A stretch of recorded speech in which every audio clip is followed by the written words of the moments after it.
Sorry for the wait. I found it.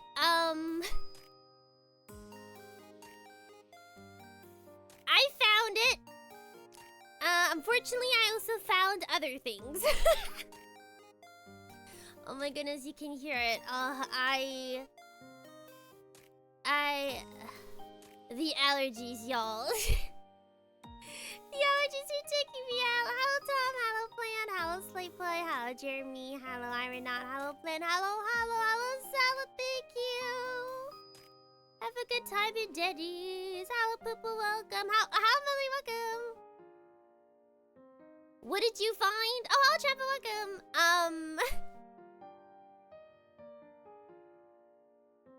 I found a bottle that is way older than it should be. I'm gonna move my mic closer because I feel like I can't talk as loud. I found a bottle that's been there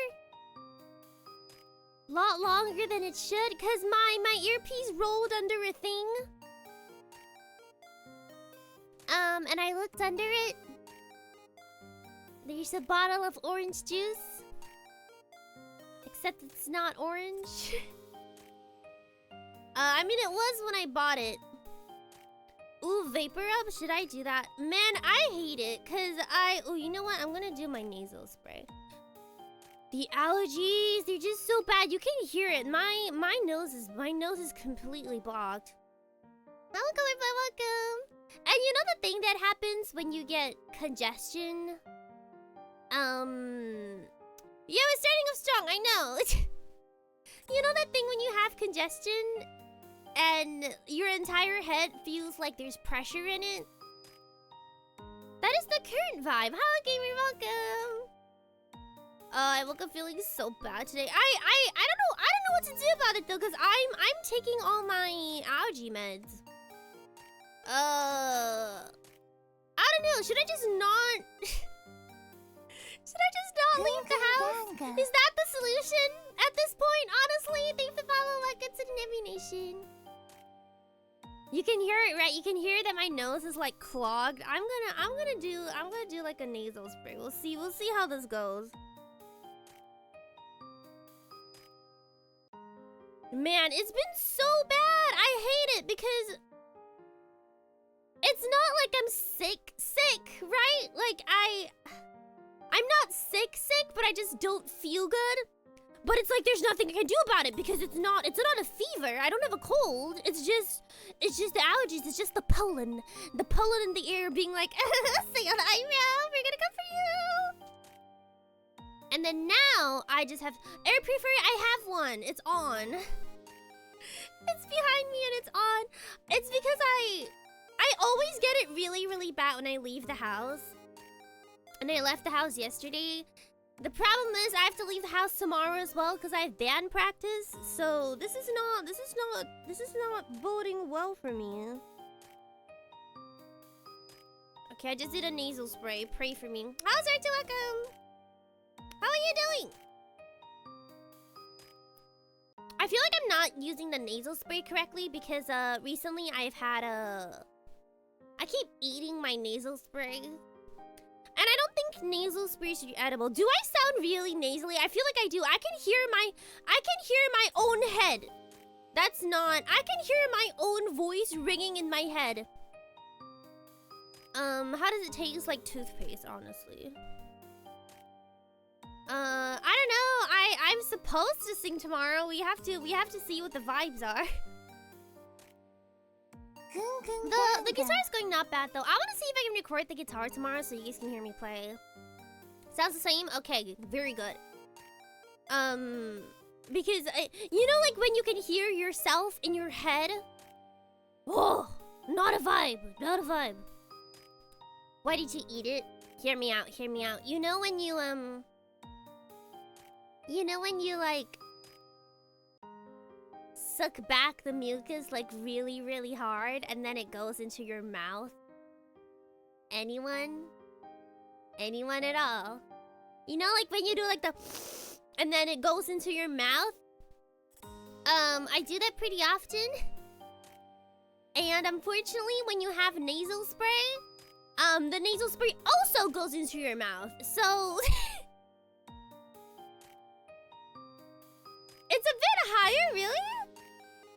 Maybe I'm trying to overcompensate to make sure it doesn't sound as low. Hello, Pokopia.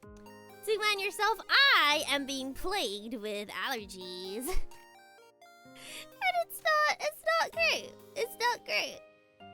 I don't know what to do about it, because I've tried the different medications. I wear a mask when I go out. What else do I do? Do I simply suffer? I have no idea. It happens like every other day too. It's so annoying because it's not like a normal sickness where it just happens once and then you're sick for maybe like 3 or 4 days and then you get over it and then you're fine. Air out your house. I feel like that would be the opposite impact though, because then all the pollen from outside is gonna come inside. Right? Because it's not the house that has the pollen. It's the outdoors that has maybe if I just don't use like the air conditioning. Could that be it? Does air conditioning take air from the outside? That is a question. Where does the air from air? They take it from the outside. I sure it's not because you've been clean. No, it's just the season. Because every single time March rolls around, we have pollen season. Where else would it come from? Inside the house. Oh, you can hear my voice crack if I go really high. Man, I don't know how I'm gonna sing tomorrow. It's so frustrating because it feels like there's not much I can do about it. Yeah, but I mean, I've been having the medication. The thing about the medications is that, you can only take one in a 24-hour period, right? But what if before 24 hours I start to pass away? Yesterday it was so bad. I was trying to go to sleep, and every single time I swallowed, you know, like, ooh, you know that thing, that one toy that when you squeeze, wait, where is it? I could have sworn I have an emote like that. Wait. Like that toy that when you squeeze, its eyeballs pop out? That is exactly what it feels like. Your nose is blocked, right? And then your ears are blocked as well. So there's just this whole bunch of pressure. So when you swallow, your head goes like, whoop. It's so bad. Man, oh, I can feel my nose dripping. This is going to be the stream. This is going to be the stream of all time. This is going to be the snottiest stream of all time. The AC condenses the heat of the air from the outside. Oh. Should just not... Well, I don't know. Maybe air conditioners have their own type of, like, filters, right? They probably have more filters than Seion Aera does, honestly. Okay, I now have 1 tissue in left nose. We'll see how many tissues I require by the time stream ends. It is the worst. I'd rather just get, like, sick normally. Cause when you're sick normally, you could just take a... I don't know, I feel like medicine or, like, antibiotics. Cause it's like a virus, right? Right? It's like a virus, so it's a lot easier to get over it when you have medicine specifically that's for it, I think.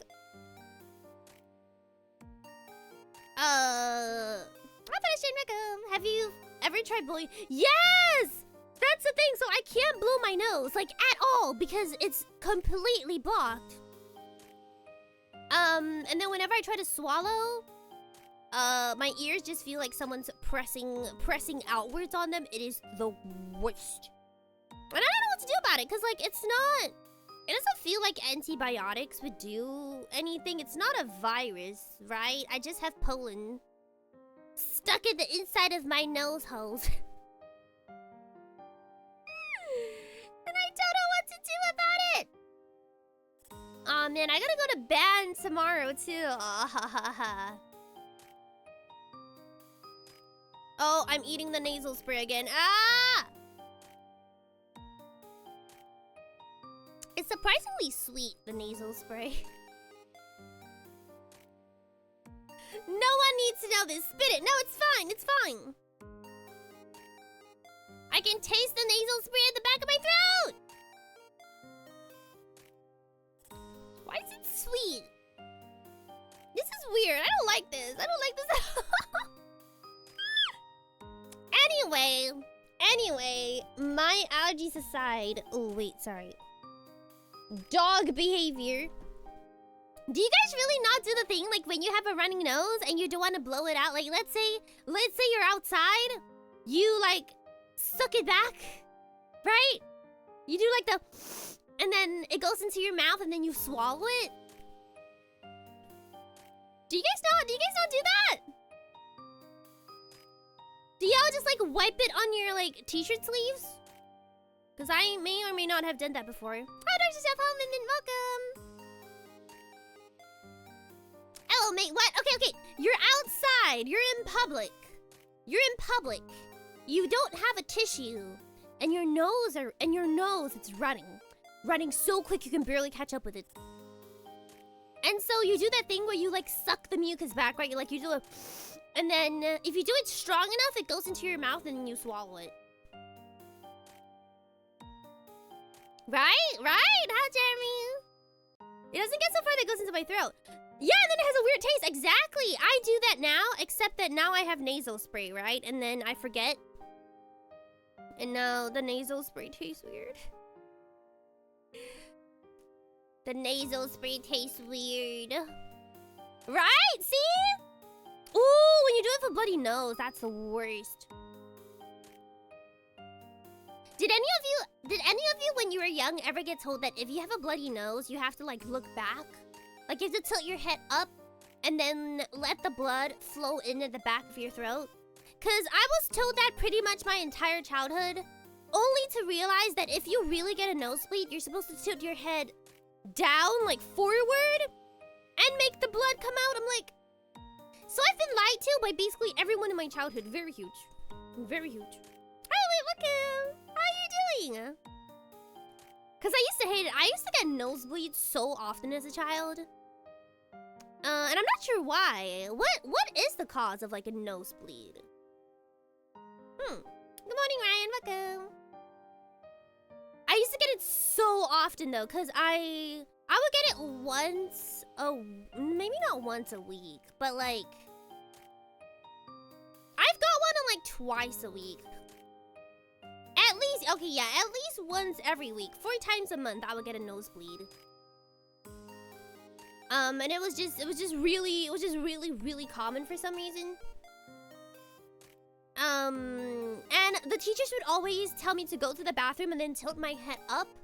And then all the blood would flow from the back to the back of my throat. And they basically just told me to stay like that until it all flows out. And it's not even, the blood isn't even, you know how there's like 2 types of nosebleeds? The first type is like, the blood is dry. And it's just like a little bit like flowing out of the nose, like a little slime. No, mine is like if you turn on the tap and then the water starts to flow out. But like with blood. So yeah, the teachers hated to see me come in, honestly. You're supposed to pinch, no, it's the opposite. You're supposed to look down. You're supposed to look down and pinch your nose, not up. You gotta look down and then pinch your nose and then let all the blood flow out and then you'll be good. But yeah, everyone always told me I had to tilt my head back. I don't know why. I wonder if it was a blood vessel rupture. I mean,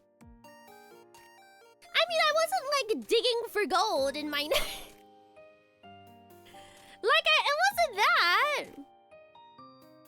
I don't know. I'll just get it like really randomly. Hello, Kiwaka. I'm talking about how I used to get nosebleeds really easily when I was a child. And we started this conversation because I have really bad allergies at the moment. If my face tracking looks weird, it's because I have a fever patch on my head. And it's covering my eyebrows. Fun fact about Seion Aera, I have a very small head. I've been told this multiple times in my life. I never processed that my head was small, but apparently it is. And I can't use adult-sized fever patches. I can only use no, like my face. My face is really small, so I can only use fever patches meant for babies. Cause if I use the adult-sized fever patch, it comes out on the sides.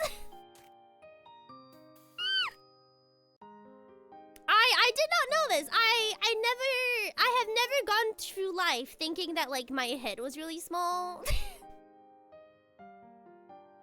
But I've had it commented multiple times that, oh, you have a really small face. I'm like,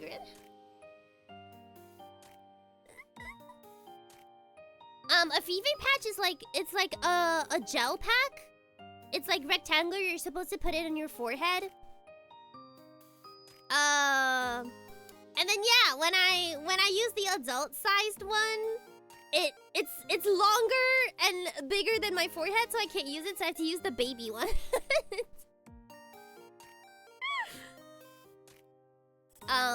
Yeah, I have to use like a baby-sized fever pack.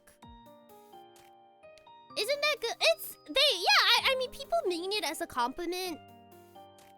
It's just something that I never really thought. It's not. It wasn't really like a. Sorry, I just noticed. No, one of my keychains is gone. No, where is it? Sorry, I just looked down at my phone and one of my Chikawa keychains is gone. No, where did it go? Well, it has to be here. I didn't leave the house. No, I'm gonna have to go hunting for it later. No. I'm gonna take a photo of it for my roomie. Maybe they can help me find it. No, it's so cute. How did that happen? They're all clipped on. I always get so self-conscious about using merch. Because, yeah, I don't know. Have you guys ever, like, had pin badges on your bags? And then by the time you notice, or, like, just normal badges and, like, enamel pins? And then before you notice it, one of them is gone? Has it ever happened? It's happened to me so many times that I just get really, really scared to buy badges. Yeah, I'll tell my roommate. Maybe they can find it for me. You are not big-brained, no. I can never find adult gloves my size. I don't have that problem with hands.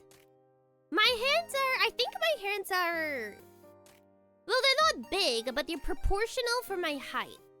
Same with my feet. My feet are also proportional for my height. Although it's really annoying to try to find shoes because they do be huge. It's the same problem I have when I try to find skirts in Japan. Because everyone else has an average of like 160 centimeters and I'm like a lot more than that. So every single thing I try to wear is always just a little bit too small. Finding clothes is rough. Like when you're a little bit taller, or even when you're like a little bit shorter than the average and everything's like, ew, it's a free size. But yeah, my legs, I am at like the top sizes of female shoes. In Japan, they count it by like centimeters. I think I'm 25.5, depending on the cut. And then my EU size is 40 or 41, also depending on the cut. Isn't everything? No, everything is much smaller than I need to be because I'm taller. You get the folded skirt length? Yeah, exactly. Because the average height for girls is 160 centimeters and I'm 170. So whenever you try and buy a skirt, if I buy a medium size, it fits me perfectly well, but it's too short. Like it's a mini skirt. If I buy a normal skirt and wear it, it will look like a mini skirt. And then if I buy like an extra large size, like a really, really long skirt, the waist is too big. Yeah, I don't really have that much. Yeah, I don't really have that much problem with like the tops. But the bottom is not the vibe. I didn't know what Gun Gale Online is. Yeah, so my mom always be like, your skirt is too short. I'm like, wait, you see? They just don't have my size. They just don't have my size. I need them to make outfits for like taller girls. Please, yeah, it's the longest they've got. My legs are too long, Bob. It doesn't help that my mom is also like really small. I think she's 154. So we have like a 15 centimeter difference, but she wears like 10 cm heels, so. No, it's the opposite, Elite. My mom, she'd be small. My legs are too. Oh, it's one of the ones from Sword Art Online. Oh, hello, Haley, welcome. Sorry, I watched like the first 10 episodes of Sword Art Online, I think, and then I never went back to it. You took all her height. I did. You want to know what I also took from her? Her sweaty palms. My mom likes to tell the story of how she used to have like really, really bad sweaty palms. And then once she gave birth to me, for some reason it was healed. Like she no longer had that issue. And now I have sweaty palms. So my mom is like, well, you see, you should get pregnant. You want to solve that issue? You should have a baby. Problem solved. That's how I got rid of my sweaty palms. I just had a baby. I mean, but yeah, I don't know. I feel like, well, isn't that bad? They're not like, sweaty palms are not sweaty all the time. But like when let's say I'm holding grocery bags. I'm holding grocery bags for a really long time. Then it will start to sweat. Or like if I hold hands, cause when I was younger, you know how you would hold your mom's hands as you cross the street, and like my mom, she was very protective, so she always she would hold my hand basically wherever we went, and then she would be like, "Oh, your palms are really sweaty." I'm like, "Yeah, yes." But it's not all the time. Like when I'm in a default state, it's not like my hands are just drenched all the time. It's fine when I'm in a default state, but like when I'm holding something for a really long time, then it will start to sweat. But yeah, apparently the solution to that, pregnancy.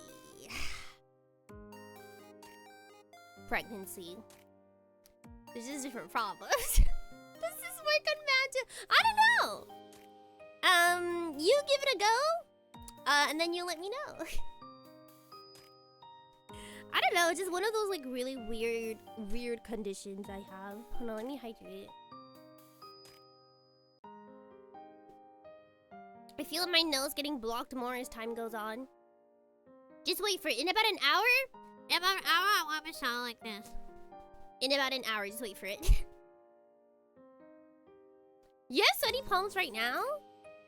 I know that some people, their palms sweat when they get nervous. Right? That doesn't really happen to me though. Mine isn't like nervousness or anything. It's just that when I hold someone's hand for a long time, or like I'm holding bags for a long time, it gets sweaty. And then I have to like do the thing where I like slowly rub it on my jeans so that people don't notice. Thank you for making me realize. I used to always think that sweaty palms is really normal. Like, don't a lot of people have sweaty palms? No? Thanks for following, welcome. How are you doing? My mom was never allergic to anything, now she is. Yeah, did you guys know that allergies can actually develop later in life? My friend found out she had a beef allergy at 23. That scares me. That scares me because beef, cow, moo, steak. Like what if suddenly I'm allergic to something I really like? Then what? Like what do you mean? What do you mean I've been enjoying this thing my entire life and now I can't have it anymore? But yeah, so she would like break out when she, like, her whole body will have like red splotches whenever she ate beef. Like, it happened to her once, and she was like, but she didn't have any allergies, so it happened to her once, and she was like, oh, maybe I just have like, maybe it's a heat rash. And then she started to notice a pattern that every single time she ate beef, it would happen. And then she got herself checked, and they're like, oh, you have a beef allergy. And she's like, I'm 23! Can you imagine, like, having a food you really, really love? Oh, for me, it would be, like, seafood. And then, imagine just one day they're like, oh, you might be allergic to seafood. Oh, I would pass away. Did she ever get bitten by a tick? I don't... No? Why? Is that a thing that can happen if you get bitten by a tick? That would suck, right? I couldn't imagine, like, it's one thing if you're allergic to it from childhood. My roommate has been allergic to prawns from childhood, so they don't miss it, right? Because they don't know what it tastes like. They never thought, oh, I feel bad that I can't eat prawns. But if you already like something, and then suddenly you can't have it anymore? Oh, certain ticks carry a beef allergy. Oof. That is not great. I'd rather not have that. My dog has anti-tick stuff, so I should be fine. I should be fine. Wait, is ticks the same as... Yeah, ticks are the ones that, go after dogs, right? You're turning 37. Yes! Yes, I will be 37. Every year in a VTuber year is 7 years in human years. So yes, you're correct. Wait. I need to confirm. I need to confirm that I haven't been misled by chat. Someone told me that unk actually means uncool. Not uncle? Have I just been using it wrong the entire time, or what is going on with that? because I learned this phrase from y'all, and I need to know. I need to know if I have simply been misled. Does it actually just mean uncool?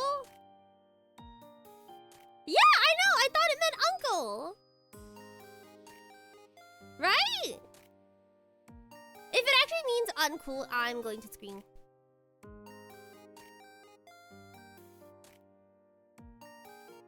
It's not uncool. I don't know if it matters.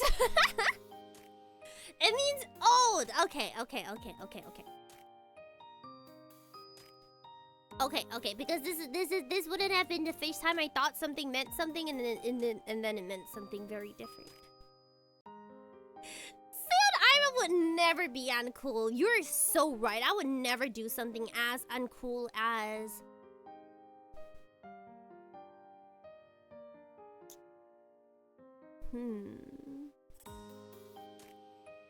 What is something that is universally decided to be uncool? Ooh, socks and sandals? I would never. Would never catch me doing that.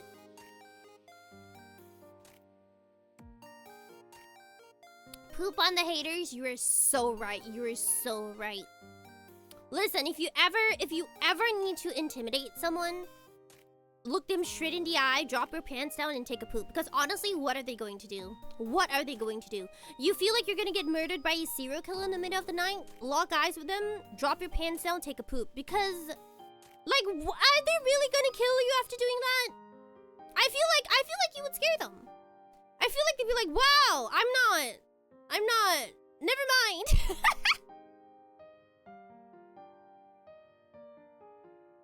Was discussing what my name's abbreviation would be. Someone suggests UNC from uncertainty. Oh!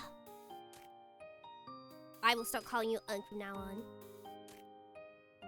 Socks with Crocs. Socks with Crocs are actually not that uncommon here. I feel like a lot of people just kind of do that. Normally, Crocs here are somehow very, very common. I don't know. I never really saw Crocs as like a common footwear until I moved here, and I'm like, huh. Pretty much everyone wears Crocs, especially during summer. But I did hear that the shoes actually are pretty comfortable. I don't know. Yeah, they recently released like Animal Crossing Crocs, and I'm thinking, you left your Crocs outside during a heat wave, and then do you have photos? Please tell me you took pictures. I need to see it. I need to put it into my Slayboy Takes L's photos. No, you don't have photos. Oh, they didn't melt into a puddle. Okay, they just shrunk. Maybe your feet just grew. Have you considered that? Have you considered that your feet are just now huge? You just don't know about it. But yeah, so far I have one photo in the Slayboy Takes L's photo collection. A lot of you guys are new Nebulites, like you might not know this. you might not be aware of this, but let me dig up this photo. Cause it's a good photo, all things considered. Let's see. Oh, what is your name in Discord? Let's see. From has. I feel like I did save it somewhere before. Let's see. There's a pretty good image out here. No, you don't have to. It's okay. No. It's very interesting, and I would like to talk about it. Has image. Okay, let's see. I know you've sent it before. Where is it? I need to find the photo of this computer. I know exactly what you're talking about. I just need everyone to see what happened on the day you got your new PC. It is just a story that lives deep in my heart. Oh, where is it? I know I've saved it like a million times to my computer. I don't want to talk about it, but I do. Do you guys ever just like get a new PC? You know, you built your own PC, really happy about it. It's getting delivered today. You unbox it. Hello, welcome. You unbox it. And then there's like a really nice layer. Oh, I found it! There's a really nice layer of tempered glass. Looks really good. And then you go to take it out of the box, right? You go to take it out of the box. And you accidentally hit the little corner. There's even a little sticker that says tempered glass, caution, handle with care. This is not mine, by the way. This is Slapey Vipers in chat. Slayboy, can you make yourself known? Elsie, welcome. Oh, great night, welcome. And you basically just break the glass on your first day.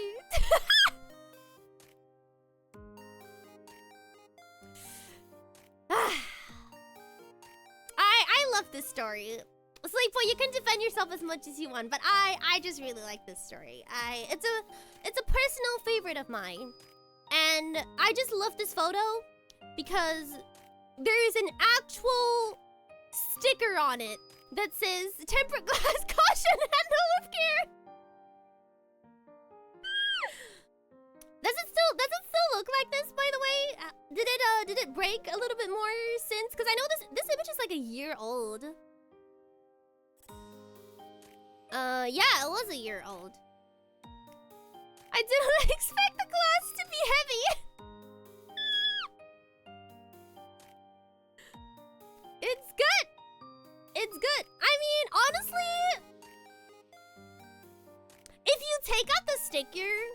feel like it could go really hard. Like, it looks like... Yeah, I mean, it looks like a design, right? If you take out the sticker... If you take out the sticker, no one will know. Yeah, exactly. It looks frosted. The sticker adds the experience. I think the sticker is structural. It was good. It was good. Is it still like that? Yeah, I think oh, if you remove the sticker, it might destroy itself. Oh. But no, I don't think you can reorder it if you, cause it's one thing if they break it in shipping, right? But it's another thing if you break it yourself. I don't think they would offer if you break it, it's if you break it yourself. It's not me. This is Slaypoy. I would never. My PC, my new PC, it looks good. Besides all the dust that is now settled. And I'm not sure if I can even reorder right. Honestly, I feel like I would just say, I would just be like, yeah, it happened in shipping. It arrived like this, I swear. You can try to remove the panel and get some clear sticky plastic. Do we trust Slaypoy to remove the panel? Actually, you should do it. Remove the panel. You should do it. Can you remove the panel, and then can you also stream it when you do, or like take a video? No specific reason. I just really like seeing you succeed in doing things. I enjoy watching you succeed. I would love to see it. Doesn't they require to record a video while opening the package? Really? Is that a thing? So now, do I just have to record every single unboxing I ever do from now on? I mean, I've never had to like return a PC, but I've done refunds on like a couple things. In your country, it's like that. Really? I've never had that. Here, they kind of just like take your word for it. But I feel like if it's a high ticket item, maybe they're a little bit stricter with it. Cause yeah, I've never had anything happen to like a PC or like a appliance. The thing about expensive mechanical appliances though, they don't normally use, or same with like furniture, they don't normally use what's it called? Like a courier? They normally deliver it themselves. So the people who delivered my PC was the PC company. So I think that's a little bit different. They don't like outsource it, I don't think. This was like a year ago. You could still buy. Yeah, I've been thinking of wanting to increase the space in my PC, but it's more of like a want than a need. Cause mine only has let's see. Mine only has 475 GB. And all out of that I have 10 left. What this means is that if I want to download a game, I have to uninstall another game. So that's going well for me so far. How do you survive with that? I don't know. I just don't have that many things downloaded. Girl got a 1 CB disc, but do I really need it though? Cause I don't know, those of you who just have like a lot of space, like what do you, oh, is it just like a whole bunch of games? Is that it? Do you guys just like download a whole bunch of games and then just never uninstall them? Maybe that's it, cause I'm definitely in the habit that if I download a game and I stop playing the game, I uninstall the game. So I feel like I never really need that much space. Like whenever I have something that I no longer need, I just delete it. For VODs, I just upload them, cause yeah, if I just upload them, then they'll still be there. I don't really need the like full high definition file of a stream from like 2 years ago. I hope you have good internet. Yeah, we have pretty good internet. We have Nyoro Hikari, so that'd be huge. Even a TV feels like a bare minimum. What do you guys download? Okay. I guess if you play Apex Legends and Final Fantasy and Overwatch, and every single game is like 100 gigabytes, I guess you would need a whole bunch, right?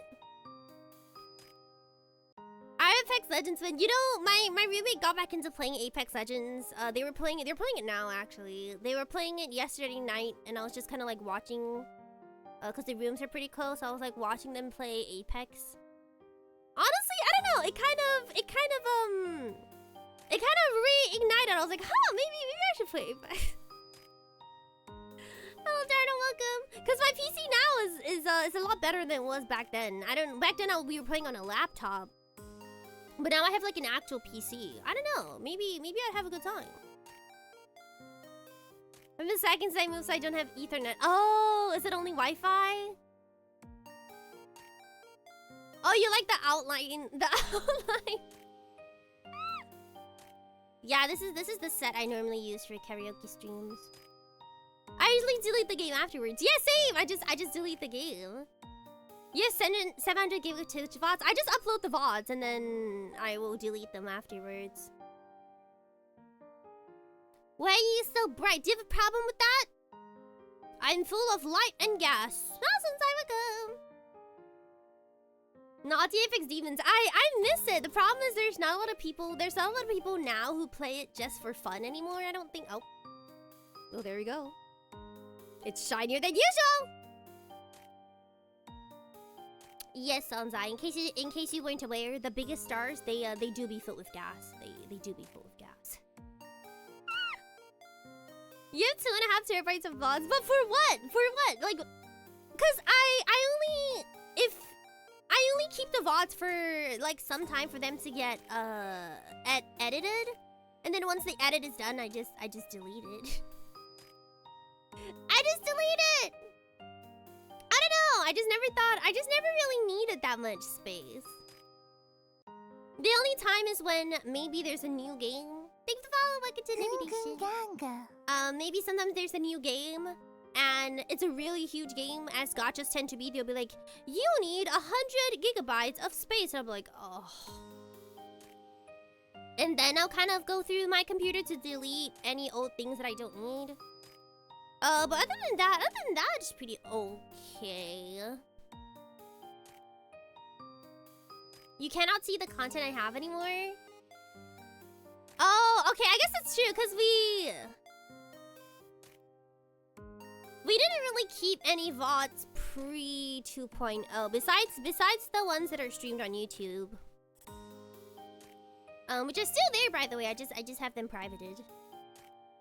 I don't know how big Genshin is nowadays. I fear. You know how big Love in Deep Space is? Hold on, I'm gonna open up. You know how big Love in Deep Space is? On my phone?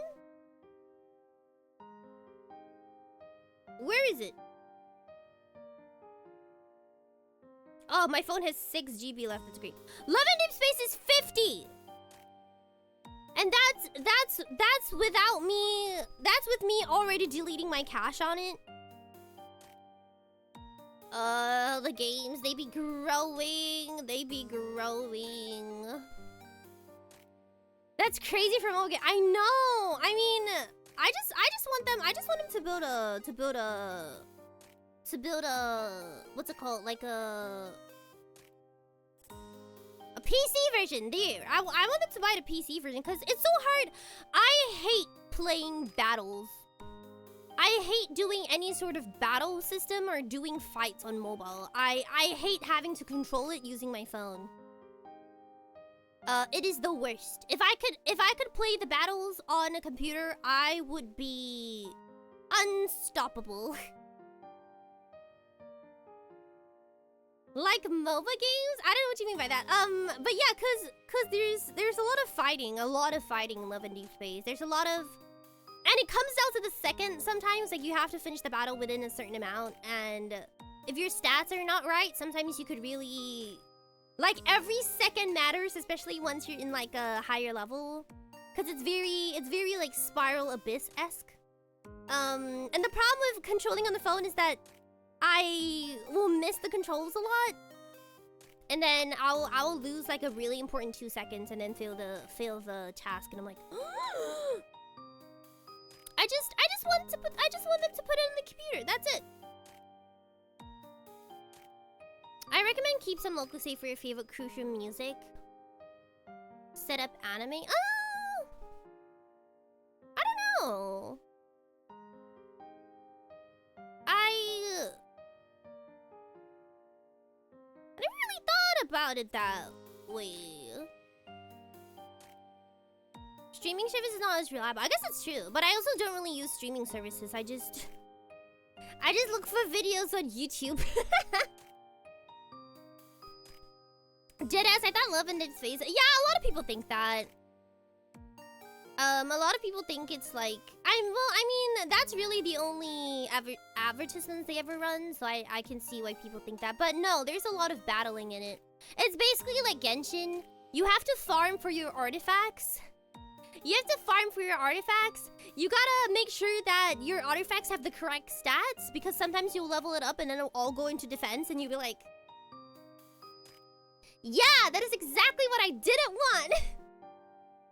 And then you gotta do it again. And again. And again. You didn't get the right artifact? Oh, too bad. Well, now you can't clear this stage that you've been spending the past 2 weeks on. Yeah, that do be my life. There's this one stage that I can't pass, and I swear I will scream. I will scream.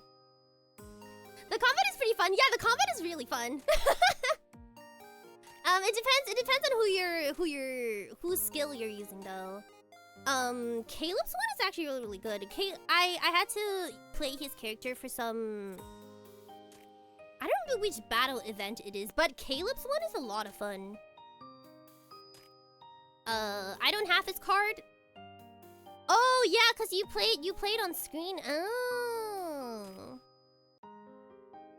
Yeah, Caleb's Orbital Strike. Caleb's Orbital Strike is good. I don't play it actively anymore though. Now it's just like every once in a while if there's a card I want, I'll log in. Other than that, not really. I know some people in Genshin still looking for their perfect artifact after 2 years. Only one piece, not even the whole 4 pieces. Yeah! That honestly is one of the reasons I ended up quitting Genshin, cause when I played Inazuma was not out yet. Is that what it was called? The Lightning Era was not out yet. It was only up to Leah. So basically once you finish the story, there's no content. There's no content. So yeah. I just logged in and did my dailies and just did my artifacts for so long until I got bored, and then eventually that's kind of when I quit. Yeah, the period of content drought for gachas is normally when I stop playing. Inazuma, yeah. Lads have better graphics. I hope so. I don't know. Cause I mean the graphics are pretty good on your phone as well. The only problem is if you have an older phone like I do, your phone heats up a lot and it drains your battery really, really quick. So you do gotta like play it on lower graphics. But the problem with playing on lower graphics is that the battles also will go slower. Cause there's like a little bit of a lag, and like I said, when every second matters, you kinda don't want to lose that by playing on lower graphics. But if you play on higher graphics and it lags. So yeah, I just want to be able to do the battles on the computer. I never go back because it was so overwhelming. Yeah, I remember there was once we actually did go back. I think it was during Al Hytham's release. Cause we do like a dude. And then yeah, I immediately go overwhelmed and then I stopped. I think hydrate.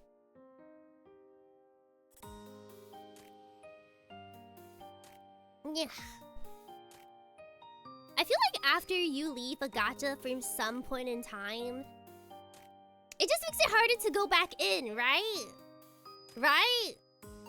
Cause When you play a gacha from launch, you're basically caught up to every single event. You have every single card. You have done every single event. You have every single mission. But then when you stop and then you come back like a year later, now there's all these characters you don't have, all these updates that you didn't know about. And then, like me, when you try to stream, everyone just pops into chat being like, why are you still using Diluc? What is wrong with me using Diluc? Let me live. Let me live. Let me just have a party of my favorite characters, okay? The amount of times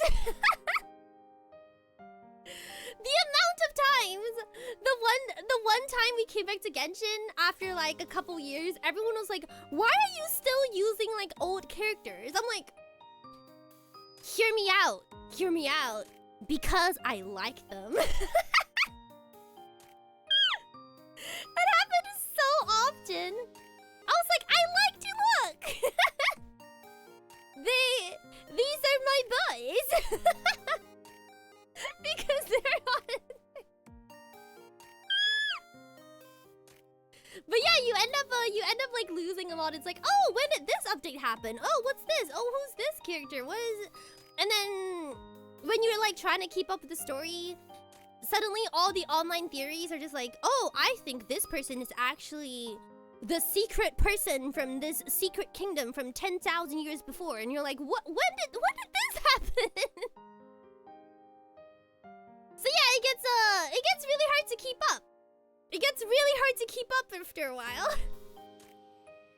I feel like it's not that bad for gacha games, like for music gacha games. Those are still okay, especially for the Japanese ones, because they archive all of the stories. So it's not that bad. You don't miss that much. You can always just read through the event stories if you miss something. But for stuff like Genshin or even like Honkai, that's too much. There's too much going on there. There's too much going on there. I get so stressed out. I do get stressed out with that. Honkai's another kind of worms. I actually really like Star Rail. I definitely prefer turn-based combat over non-turn-based combat. But yeah, I think I pretty much remember we stopped that for the same reason as well. At one point I just completed all the stuff, and all that was left to do was dailies, and I'll do dailies, and I'll do dailies, and I'll do dailies, and I'll do dailies, and then eventually I was like, I'm gonna play something else. I don't know. I don't really know what the solution to like a gacha content drought is, because you can't release a game with that much content, right? Like those people who are really into it and want to like grind, they'll finish all the content in a day either way. The only real solution is to just be faster with updates, but even that might just not be realistic. Infinity Nikki had the same problem, basically. They dropped like a lot of content, and then once people were done, they were really slow to release the next thing, and everyone was like, Oh, we're on ads. Okay, give me a moment since we're on ads. I'm going to take a bit of a break as well. Cause I just drank all of my drink. So I'm going to get more, and I'm also going to go to the bathroom. And then we'll start Pokopia when I come back. Okay, we're taking a break. Go take a huge break. Infinity Nikki had a bad launch. No, Infinity Nikki had a great launch. What had a bad launch was Infinity Nikki 1.5.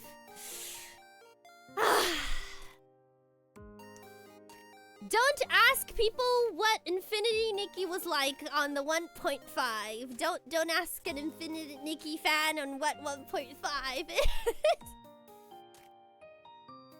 Okay. I will be right back. You guys will get to see the be right back screen that we haven't seen in a bit.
my drink.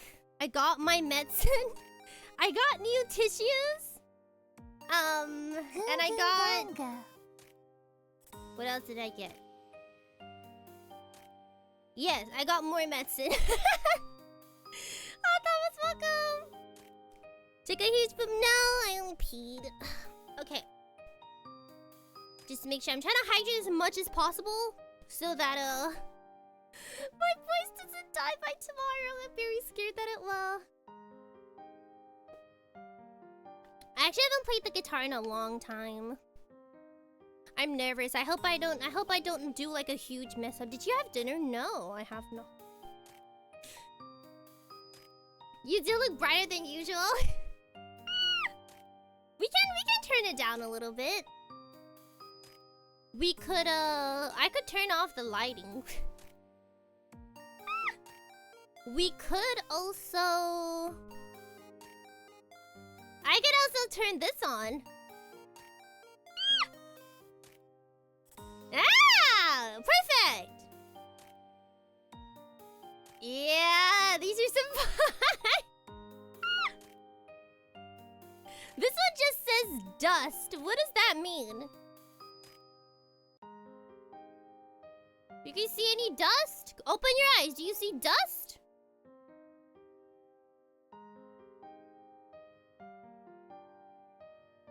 Oh, I see the dust. Okay, I just be playing around though. Okay, must be the dust allergy. The neon heart.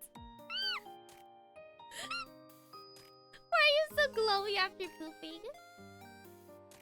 I don't know. It's 10 p.m. You haven't eaten dinner. No, I've just kind of been bad about remembering to eat. I normally eat after stream though.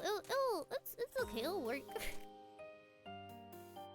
Also, I've just kind of been sleeping the whole day because I don't know. You know how like allergies kind of make you feel like you feel sick, right? Like you feel like you have a cold because your head hurts and then your nose is congested and then your ears are congested. But you don't actually have a cold. It's just the vibes. So I kind of slept the whole day. Do you feel hungry? I do. Yeah, I do. I'm hungry. But I'm also too lazy to go get something. It's a weird balance. It's like how sometimes I'm too lazy to go to the bathroom. That's why I just rather not. Normally I'm really good at holding it in for like a really long time. I just feel like up there with like the most time wasting things that you have to do as a human being in a human body. 1, go to the bathroom. 2, go to bed. Can you just think about the amount of time you could save if you didn't have to go to the bathroom? Having to go to the bathroom is the most waste, one of the most common ways to waste your time. Did you use a convenience store? Yes. Now hear me out. Hear me out. I'd have to put on my clothes, put on my socks, put on my shoes, put on a jacket so I'm not cold. Then I gotta open the door, run down the stairs, walk for like 5 minutes. Then I gotta go into the store. And then now here's where we start. I gotta look for something I want to eat. And then I gotta pay for it. I don't know. There are a lot of inconveniences in life that I feel like, if I have to go all the way to the convenience store, I'm good without eating. If I have to go all the way to the toilet, I'm good without going to the toilet. Did you just stream naked? No, it's cold. I can't wear my home clothes outside. I'm wearing like a oversized jumper and like sweatpants. I can't be seen like that in public. I gotta at least put on something that I can be seen in. So yes, I do have to change. Yes, you can. No, I cannot. I'm wearing a shirt for context? I'm wearing a red oversized jersey that just says Mahjong on it. Now, you may be asking, why do I have an oversized red jersey that just says Mahjong on it? I don't. This is my roomie's jersey. And then you might be asking, why does my roommate have a red oversized jersey that just says Mahjong on it? I think it's from your grandmother. No, I'm not sure. But this jersey has been passed. It's not a jersey, sorry. It's a parka. What's it called? It's like a jacket. It's a hoodie. It's a hoodie. So this is I can't be seen like this. Oh, fast, welcome. At the back of it, there's a design of Mahjong tile. There's Mahjong tiles at the back. I can't let the good working people of 7-Eleven see me like this. Oh, I have too much, welcome. I have too much too. We're supposed to do Pokopia today, but I'm a little bit concerned that the camera movement might make me feel dizzy. I don't know how bad it's gonna be. We will do a little bit though. I just maybe won't do as much as I normally would.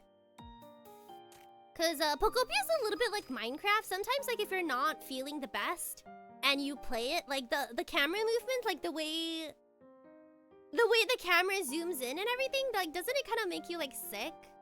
I have that problem with Minecraft sometimes. Not all the time. Only on days when like I'm not like 100%.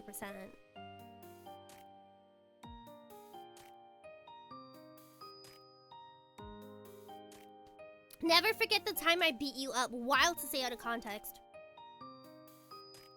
I try to play Minecraft, I get motion sick, right? That's why I'll still play Pokopia, just probably not for as long as I was intending to.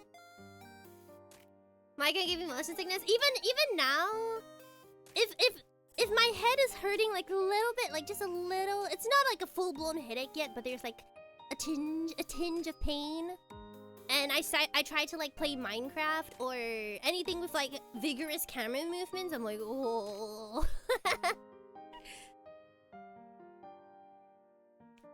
The only thing you beat up is your eggs. I kind of miss Mahjong though, not gonna lie. How many of you play? How many of you play Mahjong Souls? Not the worst outfit that they would have seen, true. True.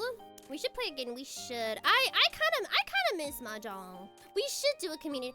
I'm actually thinking about you know how I scheduled a stream for Sunday? I'm actually thinking about if I want to do a community night on Sunday instead of a stream. I don't know. Most people are not free on like a Sunday night. I don't like streaming on Sunday nights only because I don't know. I feel like most people are busy on like a Sunday night. I don't know. I do want to do a community night though. Biggest people to make what happens in a community night? It depends. Last time we would play. Sometimes we would play games.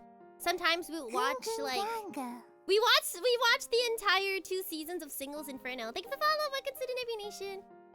Oh, Este's also doing one on Sunday. Wait, what's she doing? Can I like hijack hers?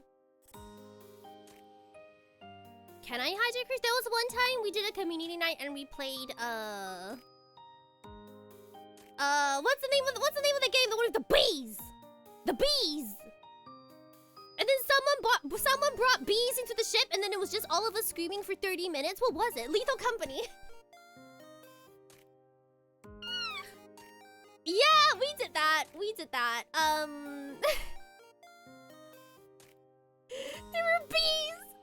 And then we were about to leave on the ship, and then someone accidentally brought the bees into the ship. And then we were trying to figure out how to fly away with the bees still on the ship. That was good. I think there was also one time we sent someone down. Was it Slaypoy that we accidentally sent down on the elevator? We were like, whoa. Hello, Hannah, welcome. You guys are probably doing a game. Oh, okay. I won't. Yeah, I don't know, cause I've been thinking of doing a community night on Sunday instead. Just cause, yeah, you sent me down to. It wasn't me. I just looked at it. I was an observer. I was a witness. I wasn't the perpetrator. I was just an accessory. But yeah, normally we do stuff like that. For Mahjong, we normally do stream it. I normally stream like Mahjong with viewers, and then we have like a queue, and then we kind of like play on stream. Yeah, I don't know. I haven't once. I need you guys to watch Chikawa with me. This is very important.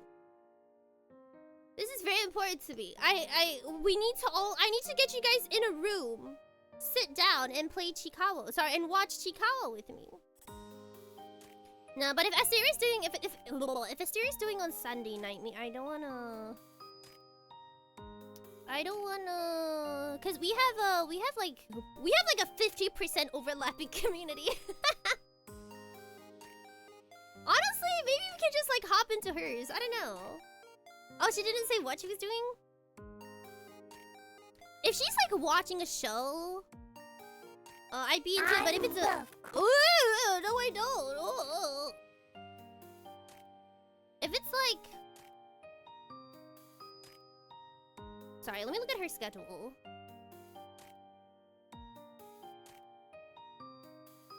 Yeah, she is doing community night Sunday. Okay.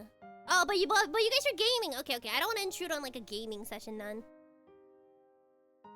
The settlers have allergies too, I know. Have a good lunch, great night. Can you get me some? Can I get pasta with cream sauce, pancetta, and like a whole lot of cheese? Like a stupid amount of cheese. Like amount of cheese where if you look at it, you'd be like, man, that's a lot of cheese.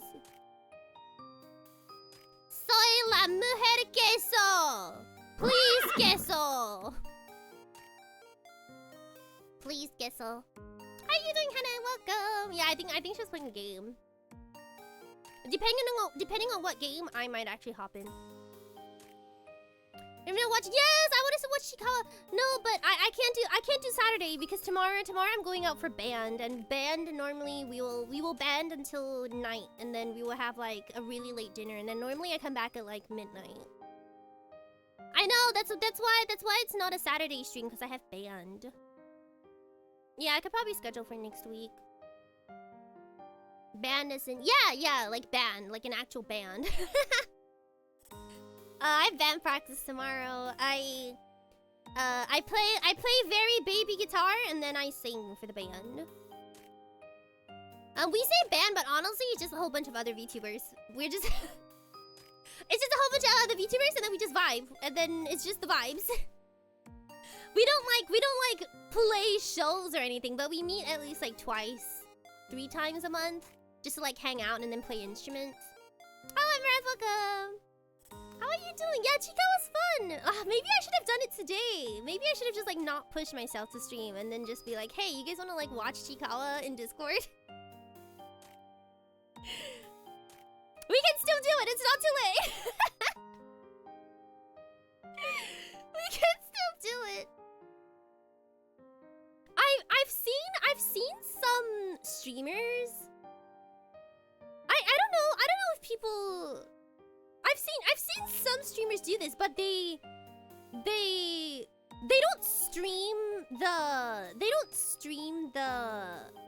show, but they stream it in like Discord or something, and then they like stream their reactions, so like a watch along. So their stream is on, but they're not streaming the actual content. The content is like somewhere else, and they're all just like watching it together. Yeah, I don't know. I think Chikawa is on YouTube. I just don't know where it's subbed, cause I normally just watch it without the sub. Is there like subbed versions of Chikawa? Maybe on Netflix or something? Cause they have it up on YouTube. Yeah, I know, the stream delay make it weird.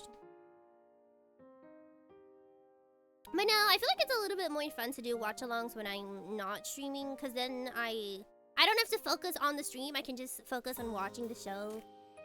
It's a little bit less. Let me just see if they have it. Do any of you have Chikawa on your Netflix? Because I might have it, but because mine is a Japanese Netflix, it might not be subbed.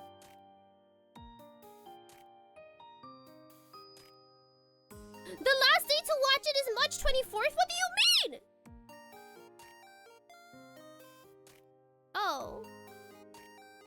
Well, now I'm just sad. What about Disney Plus? I do want to watch Chikawa though. I need us to all really, really like Chikawa. It'd be fun to watch this together. Yeah, normally we watch stuff like last time we were really into Singles Inferno.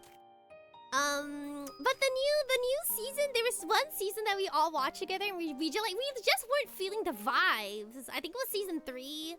We were just kind of like, that's like not it. This isn't our comfort show anymore, and then we stopped watching it. I don't know, has there been any other like semi-interesting, semi-bad dating shows on Netflix that kind of capture the same vibe? I know we also said we wanted to do like Uma Musume. Is there any like fun Korean dating shows? Comedies, romance maybe?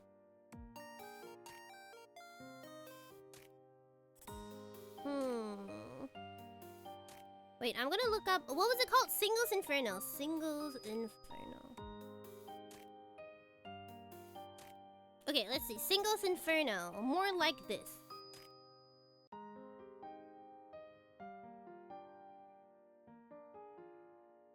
Ooh, there's actually quite a few. Huh. Ooh. Maybe I'll just stay here. I'll see what she watches. You can't watch dating shows? I don't know. Isn't it like fun to like kind of see them and be like, oh, I wouldn't do that. Oh, I would do that.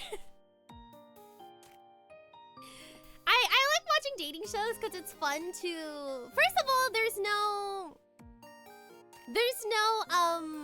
how do you call it? Like, there's no risk. Welcome. How are you doing? Do you like to watch dating shows? Because it's not you, right? So you get to see other people in that situation without any risk to yourself, and then you can be like, ooh, would I do that? Is this what I would choose for a first date? Ooh, would I have asked this question? Would I have? And it's fun. I don't know. The only dating site you watch, the one on TLC, is it 90 Day Fiancé? And you get to judge them. Exactly, you get to judge them. Thanks for follow, welcome. How are you doing? That one, 90 Day Fiancé, is a classic. Classic. Are you watching the latest season?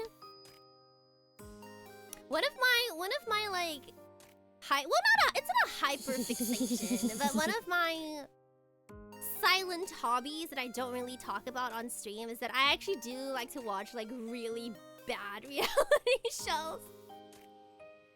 Like really bad like dating reality shows. I don't know, I think it's really funny. Kind of like Singles Inferno isn't bad though. I wouldn't call it bad, but you know what I mean. Like just people being silly in a dating situation. I'm like, yes. You guys are so messy, yes. 90 Day Fiancé is wild. It's pretty wild. It's pretty wild. How you describe dating shows is basically every rom-com term. Yes, exactly. Really? You don't think it's messy? Have you seen the latest seasons? Because it gets interesting.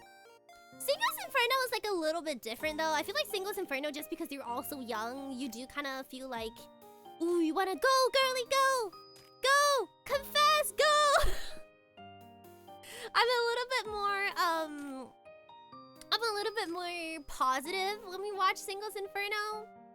But yeah, any other like messy dating show, I just like it's just interesting to see people and the choices they make, and I'm like, Now, would I have done that? No, but let's see what this takes. I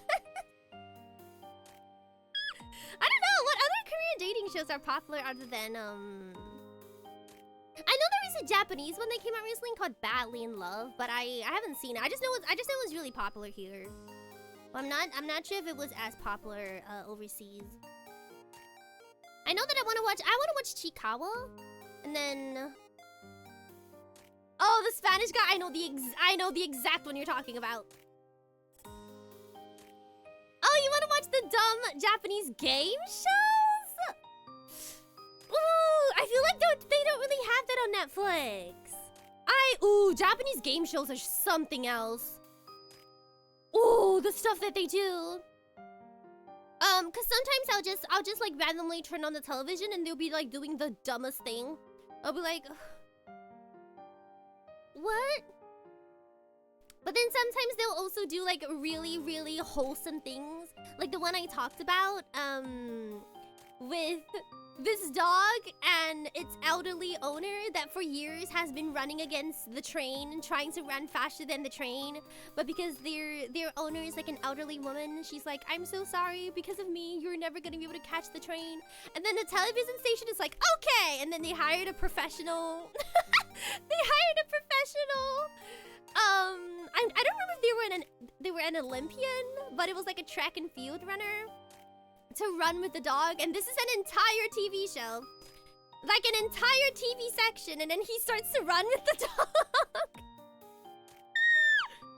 And that's it, that's the show. That's the show. Just this professional runner running with the dog and finally outrunning the train and just like, yes! There's this one other time they followed the life of this guy who grows wasabi. Like, he's a foreigner. I think he's French. I don't remember. Huh. But he's from a foreign country and he grows wasabi. Like, that's his hobby. And then they just follow his entire life. And I'm like, oh, wow. I had no idea about this dude and his wasabi farm, but I'm glad Japanese television has now taught me that this is a thing. Thanks, Paul. Super clutch, welcome. That's so stupid, but it's also so cute, right? We should go on a dating show just to raise. I can never be on a dating show, genuinely, because people will be like, "Hey, do you want to go out for dinner?" And then I'll just be like, "And that was a really nice platonic dinner." I can't. I can't. This is not. Yes, they follow random foreigners and then they talk about these. Oh, I love it. I actually almost got interviewed for that one show. Why did you come to Japan? Because I was at the airport. Because I fly back and forth really often, right? And then when I landed, I think it was Narita that I landed at. They were there. You could tell because they have the TV show name on their microphones and everything, and I was like, oh no. I had never walked with my luggage so fast in the opposite direction, not gonna lie. Like that one guy who wanted to learn how to do blacksmith stuff. Yeah! It's actually really cool. There's not a lot of professional blacksmiths left anymore. I was allergic to having relations. That's not true. You just have to be really, really direct with me. Really direct. Like, if you want to go on a date, you can't say, hey, do you want to have dinner together? You have to be like, can we go on a date? Like, I want to take you out on a date. And I'll be like, oh, okay, this is romantic. If not, I can't. You can't stand dating shows, not even like Singles Inferno? Why? Is it just like the genre is not the vibe? I like it because I don't take it very seriously. Like I see it as what it is. It's like television manufactured entertainment. I just think it's more fun to watch with people. Like I probably wouldn't watch Singles Inferno like on my own at home. But if it's like all of us together watching it, then I'll be like, yeah. That is kind of the vibe. Thank you for following, welcome. How are you doing? Sometimes you forget that limited choice in TV is actually better than unlimited algorithm-dominated YouTube. For me, it's like on YouTube, I will watch everything that I already know I like. So I will only watch channels or creators that I already like. I don't like explore a lot. But if it's on the television, I'll just like land on the random channel and see what they're doing. And honestly, Japanese television is pretty interesting. You'll just be doing the most random stuff and I'm like, ah, yes. Today, this is what I'm gonna watch. People have to be like, say, yes, genuinely. You have to be like, I am interested in you romantically. Can we go out on a date? And then I'll be like, oh, okay. This is romantic. You can't just ask me out normally. You can't be like, hey, you wanna grab dinner? Hey, you wanna go to the aquarium this weekend? Hey, I got you like a $200 bracelet. You can't do that. You need to tell me. You need to tell me directly. I am interested in you romantically. And I'm like, oh, okay, I understand. And I will continue on with this knowledge in my head.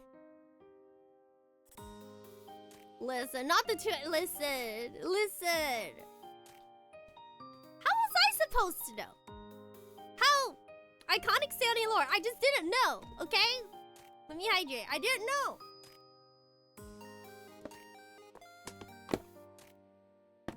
Someone commented that when I drink like this, I look like I'm drinking a hamster.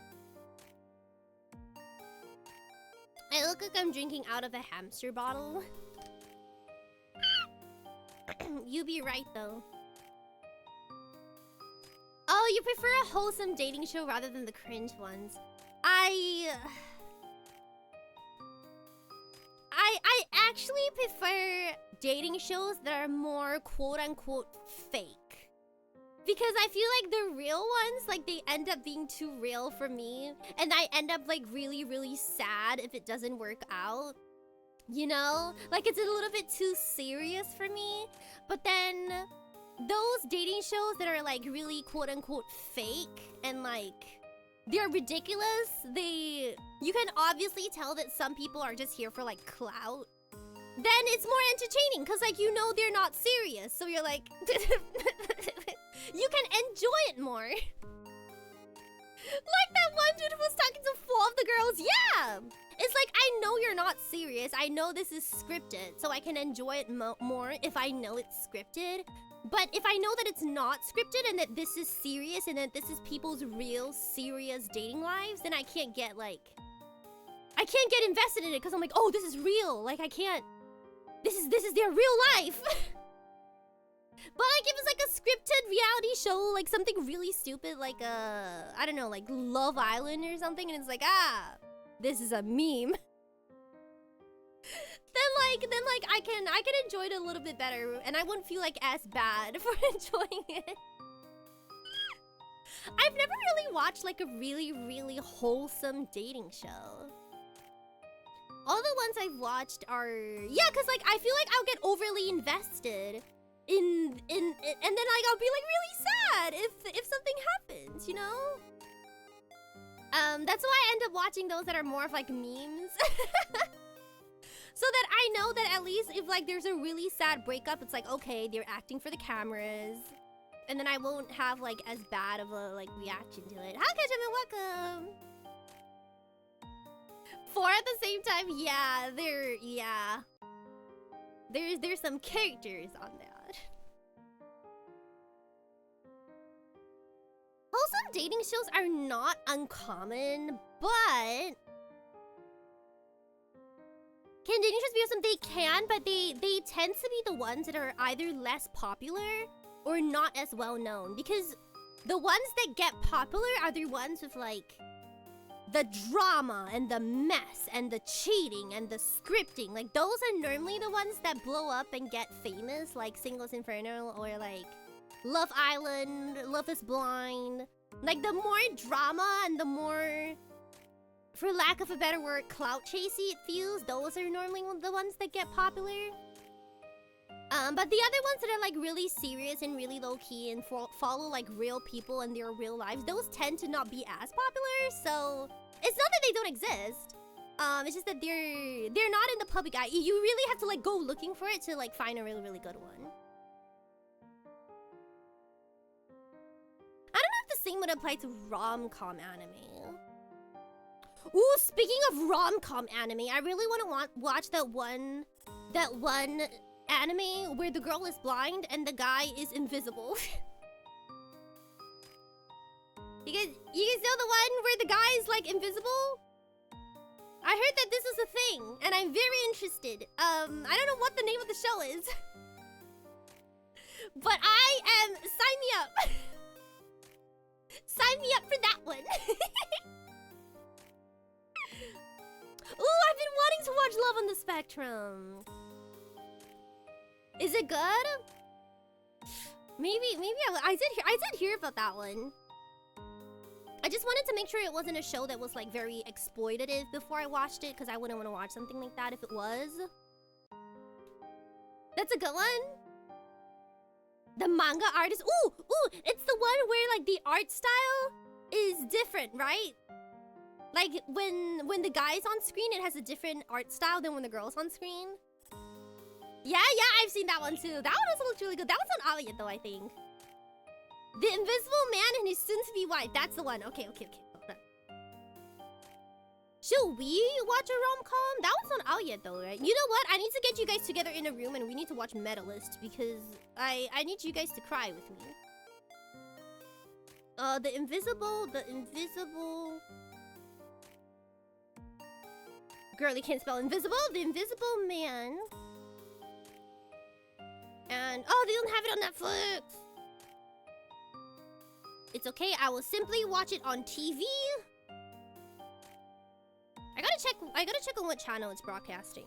I'll probably just watch it on TV. Invisible Man and soon-to-be wife. Okay, got it. Would you guys watch Medalist with me? If we do weekly watch-alongs, then it would end up being 3 streams, 1 community night a week. Honestly, that's not that bad. It's probably not that bad. I keep hearing about Medalist. It's so good. It's cute. It's really cute. We'll watch a few Medalists and then we'll wrap up with some Chikawas because the Chikawas are really short. It's like a minute per episode, so we can get through that really quick.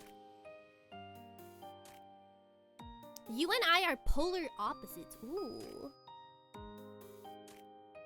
The good thing about the different art style is that it's a BL artist being into... I did see that. The actual artists are known for their... I did see that. I don't know, I feel like there's been more and more interest in rom-coms. I mean, shonen still has a chokehold on a lot of people, but I feel like an equal amount of people to just really enjoy wholesome stories. I enjoy wholesome stories. What a Medalist. It's on Netflix. I have a Japanese Netflix.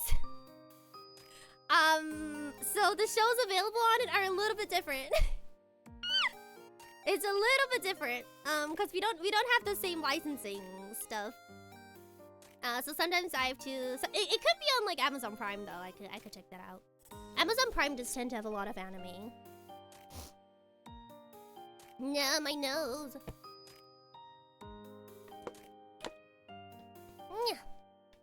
Oh, yeah, I know.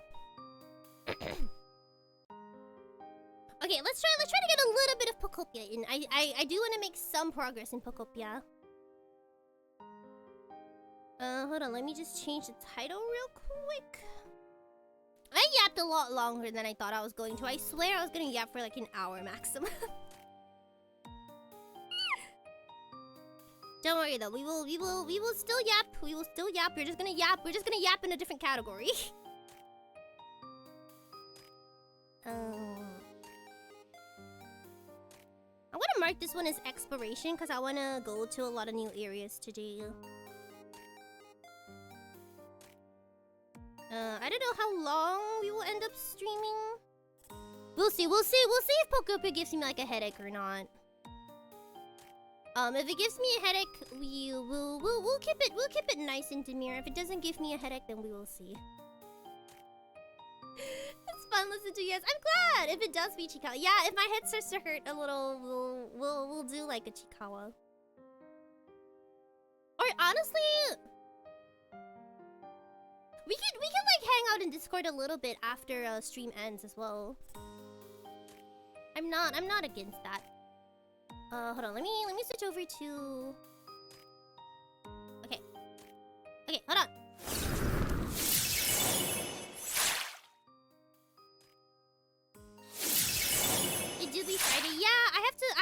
up for a ban tomorrow, but it's not that late, so we should be okay.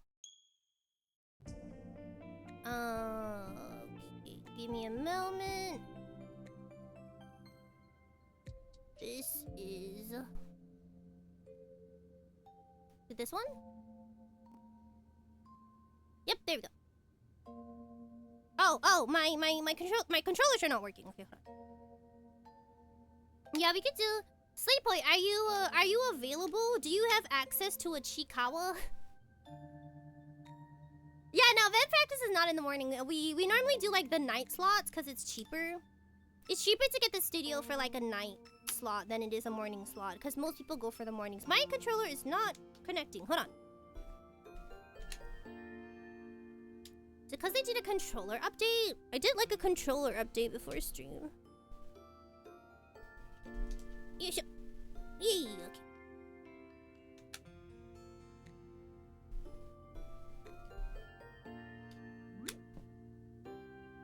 Oh, there we go, there we go. Ah, it's working, okay.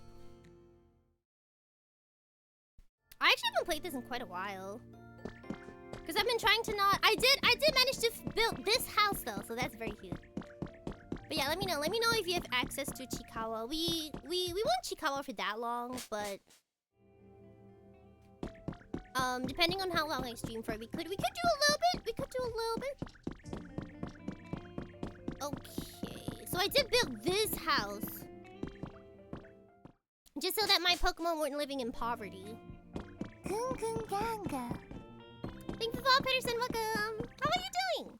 Yeah, I've seen it on YouTube. The problem with YouTube is that it's not subbed. It's not subbed, so I don't know if you guys would be able to enjoy it unsubbed. I did also build a thing. I built like myself a little park. I'm very excited about this little park. How does it look?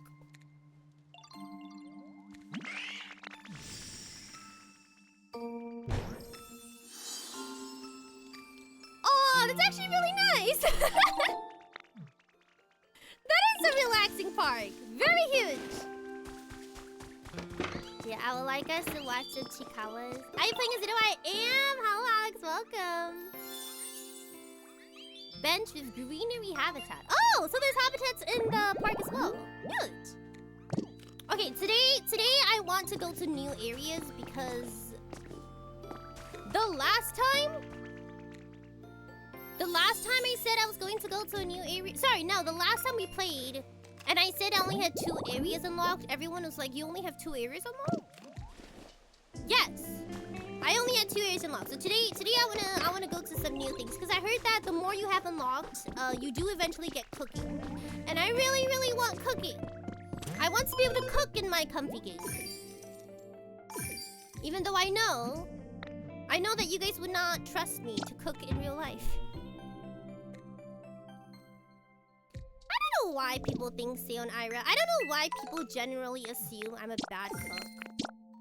I'm really good at cooking, I swear! I swear! I am!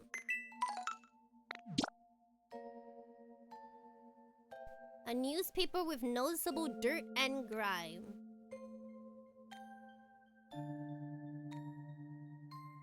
It's a toy! Yeah! I enjoy dirt and grime! Pressing X because I doubt. Hey! Hey.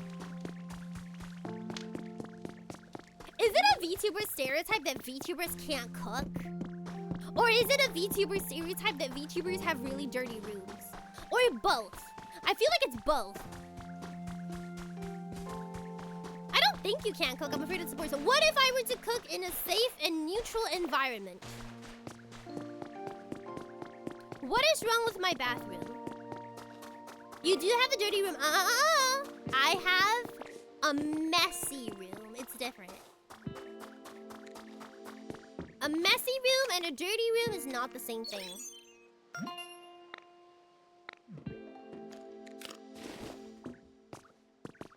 Yes. Yes! You have a moldy room. No. I have a room that was once moldy. once moldy. It's no longer moldy. Hello, me so super welcome.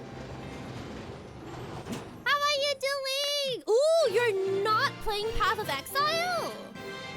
Ooh. Who are you, my guy? Who are you? How are you doing? Welcome. How's your stream? Hello, Raiders. New game? Are you enjoying it? She did have the drain sludge. We don't talk about the drain sludge. We don't talk about the drain sludge in front of the Raiders. Thank you very much. The Raiders need not to know about the drain sludge. I'm getting a good time. Welcome, everyone. My name is Seion Aera. I'm Celestial Idol VTuber. I'm dealing a little bit with some allergies today. It's 7 a.m. Go to bed. Go to bed. Let me sing for you. Go to sleep. Go to sleep. Or I'll remove your eyebrows. Go to sleep. Go to sleep. Or your eyebrows will be gone.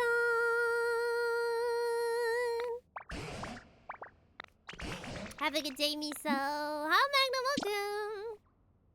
Come here so I can beat you up. Ooh, you're doing some college. Are you doing some college work? I graduated college. Let me know if you trust me enough to help you out.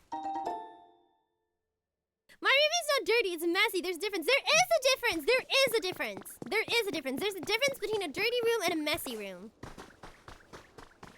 My room is very, very messy, I will admit, but it's not dirty. It's just messy. It's not dirty. It's just messy. Wait, hold on. Let me blow some stuff. I'm in my nose. I hate allergies.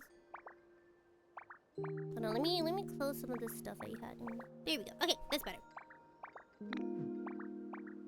Where the hell you? Oh, you can't find it on streaming, really? Man. Can select the subs. Yeah, I just don't know if my computer is set up to. I'll give it a go though. I'll give it a go. Ooh, I see electricity. I am excited for that. If you're knowledgeable about coding in C, I actually do know. So in the word coding, you would spell it C-O-D-I-N-G. So there actually is a C in coding. You're welcome. I hope that helped. I hope that was enough. You're so welcome. Tomorrow's meals. Beans? Oh, beans. Beans.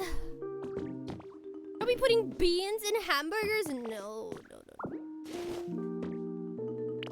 That sounds like a crime.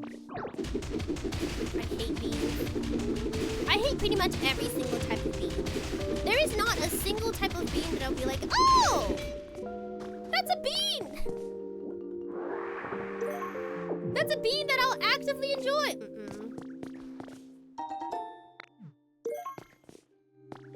Oh, I got a small stage. I still haven't gotten electricity. I need that. I know. Baked beans taste so weird. I do be hating beans. Beans.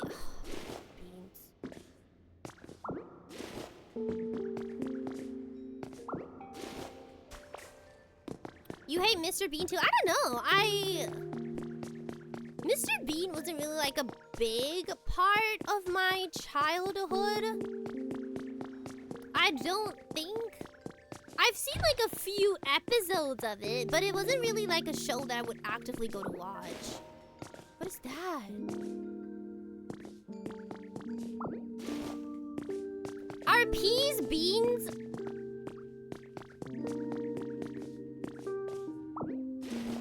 Yes! What do you mean talk?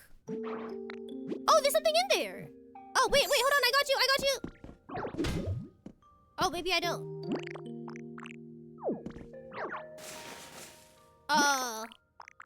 Water. No?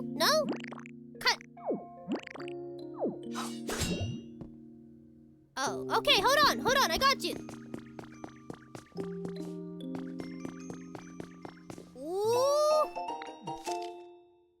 Even the wagashi, yeah, if it's red bean paste, like only the paste without the actual beans in them, I can kind of still enjoy it. But it's the texture of the beans that I don't like. They just don't have good texture. Slave Boy has found Chikawa. Okay, that's good because we're only about a few minutes into this and I'm already feeling dizzy. The risk I took was calculated, but man, am I bad at math.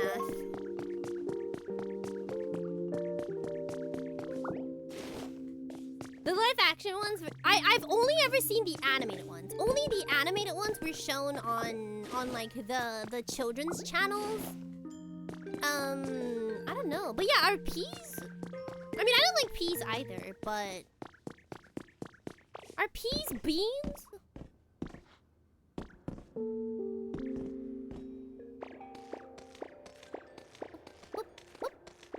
There you go.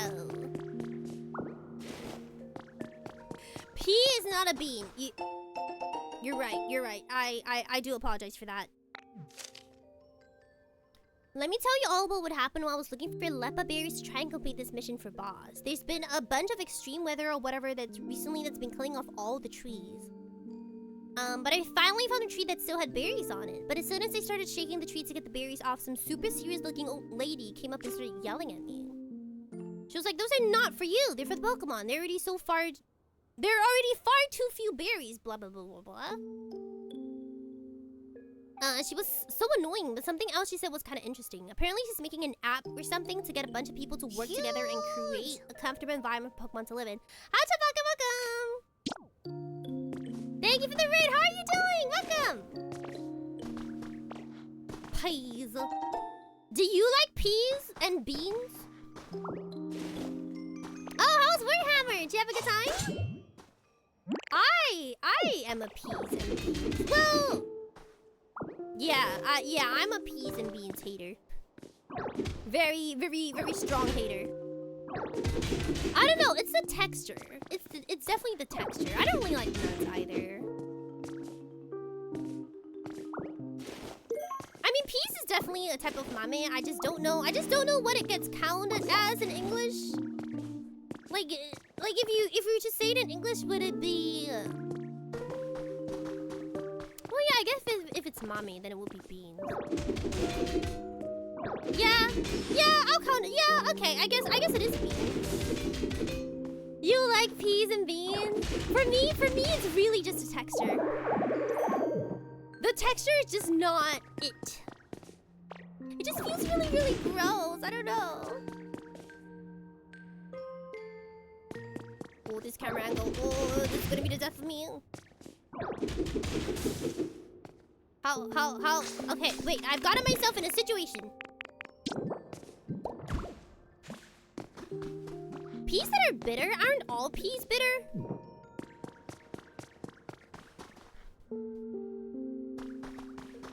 Some beans, I can't think of a single bean that I actually enjoyed. The only exception is if the bean is turned into paste. Like, for example, red beans taste good as paste. I actually can't think of any other bean. What kind of pea is bitter? Listen. All vegetables are bitter. If it is green, it is bitter in some form. This is why I don't like vegetables. Everything is bitter, and I am not for it. I've always been like really sensitive to bitter tasting things. Ooh. This seems like a Minecraft, what's it called? Like a mountain environment? Peas are sweet. Are they though? If you chew it enough, it turns to paste. No, but hear me out. I don't want to do the chewing, because I don't like the... Is this ground is covered in mold? What is this? Oh, I found where I belong finally. The ground is covered in mold. I love this for me. Anyway, I don't want to chew it. I don't like the texture. Now, counterpoint. If someone else were to chew my food for me and spit it into my mouth like a mommy bird, maybe I would have a different opinion about it. So if any of you want to volunteer to chew up some peas and spit them in my mouth, just let me know. Let a girlie know. Let a girlie know. We'll see what we can do about that. We'll see what can be done about that. I swear this is mold, right? This is mold. This is like algae. How's Honor? Welcome. Ah!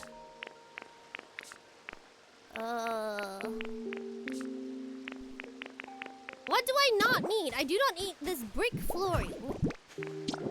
Nor this brick wall. Perfect. Okay. She likes mold. I do not necessarily like mold and spores. Ooh. Wait, can I take this home with me? No? Can I pull it out though? Thank you for follow, welcome! How are you doing? No, because listen. If you don't like the texture of something, then obviously the solution is to just have someone chew it up and spit it in your mouth. Right? Right? Y'all out here acting like you don't know what I'm talking about. Think about it. Listen, Slaypoy, let's think about this. Okay, so for those of you who don't know, Slaypoy really likes well done steaks. I know. Let's hold back the urge to beat him up just for now. But he really likes well done steaks, right? He just likes to eat leather. Like, that's just his thing. He likes to eat leather. And now hear me out. What if I were to instead chew up the steak and spit it in your mouth? Wouldn't that be so much better?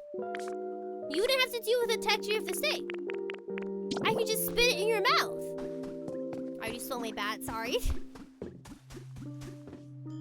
You make me question my choice. No.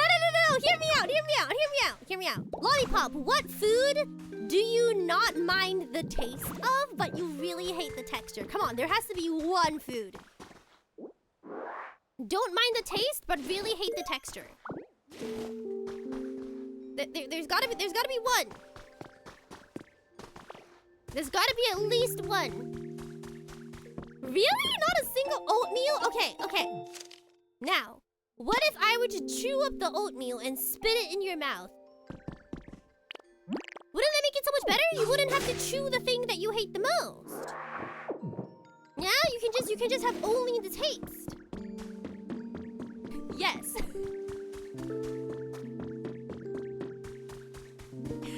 What do you mean it's gross especially for... What do you mean? It will be better because you're like, man, it is my dream to have Seion Aera spit food in my mouth.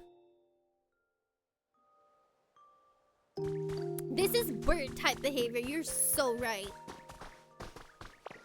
All I'm gonna say is I appreciate the sentiment, but I wouldn't want you to tie yourself down chewing the steak for me. What if? I'm just saying, if I had like a specific chewer, I had a person out there whose only job is to help me chew my food, I would say please and thank you. You know? And then when someone messes up my order, gives me a well-done steak instead, I'll be like, oh. And then I'll ask my chew person to chew it out for me and then spit it in my mouth. So I still get the taste of the steak, but I don't have to worry about eating leather. It's a good idea. Can we get on this? Can we make this a profession? Ooh, or I guess I can just walk around with one of those like portable blenders.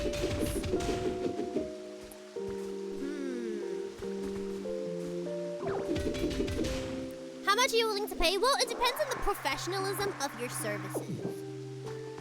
Like, Are you someone who naturally produces a lot of saliva? Because the quality of the food would kind of drop if you did. So you know you'd have to go through an evaluation of some kind. Hello everybody, welcome. Look at this cute photo of Rio. I took it when Growly came over to play. Doesn't she look happy? Lately she's been spending every free minute playing with Growly.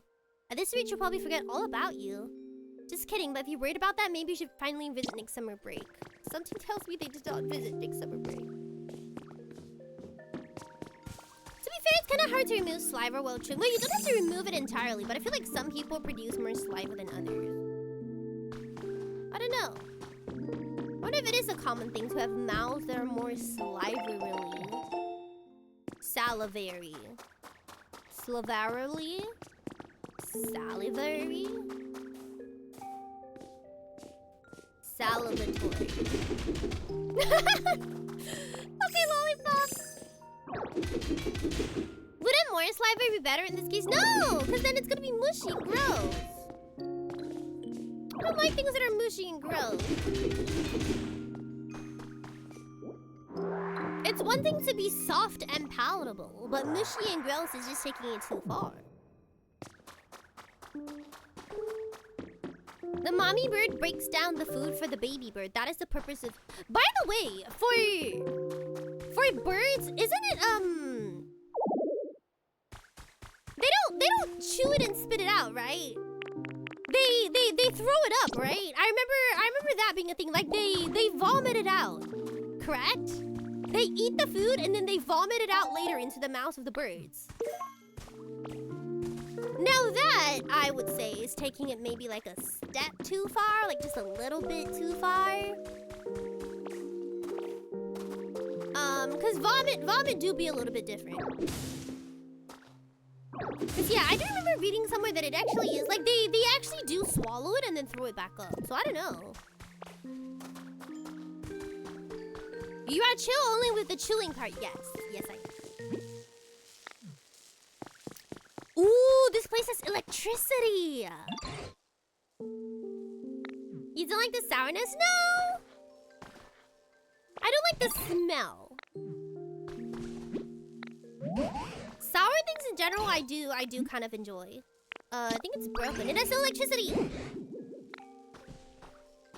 Sorry, let me hydrate again. Electricity, yes, correct.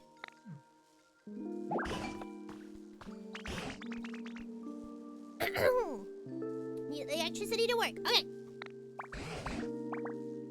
I got you. Pushing this PC over to electricity. Okay. She wants the job done like she likes her steaks mid.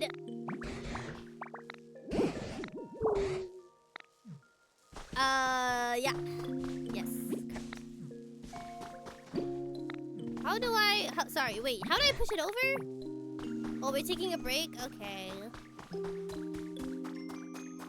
She rather fruit spat on her mouth. Okay. Realistically, would you rather someone chew food out and spit it on you? Or would you rather someone throw up on you? I feel like this is a very valid preference, right? Because if someone vomits on you, the food has already gone to the stomach. There's acids in that bad boy. Acids! Acids! You don't want that. Hello, Nabby.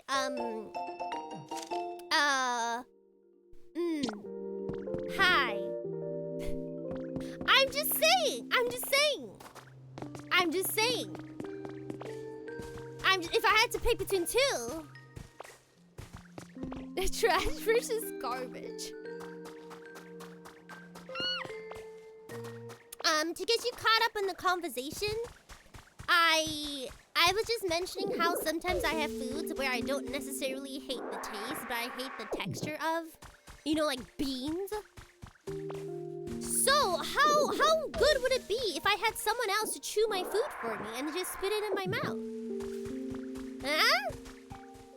Huh? Huh? Chat out here acting like I'm weird. As if this isn't a really, really good idea. Oh, it's so cute! Yeah, I could get a blender. Would you guys eat your favorite foods? Okay, let me paint a picture for you. What does everyone normally eat for breakfast? What is like a nice breakfast meal? Where's the fun in that? You get me. You get me. Exactly. Where's the fun in that? What is everyone's favorite breakfast or favorite dinner meal? Let's say your favorite breakfast is toast and bacon and eggs. Now, let's say I were to blend that all together in like a breakfast shake. Would you guys drink that? Like, honestly, wouldn't it just be so efficient if you didn't have to chew everything? Croissant and coffee. Okay, what if I were to blend your croissant with your coffee and then you could just drink it? You wouldn't have to spend time to eat the croissant. Now, see, I think that this is a very good idea. You think about the amount of time you would save? Yeah, exactly, the croissant. The croissant.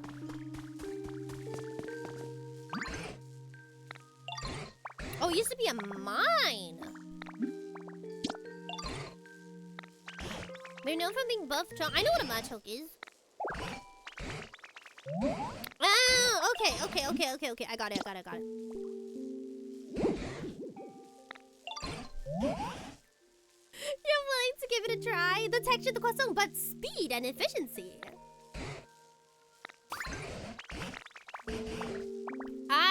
I would like to try a breakfast smoothie. Okay, more water, more grass. You got it.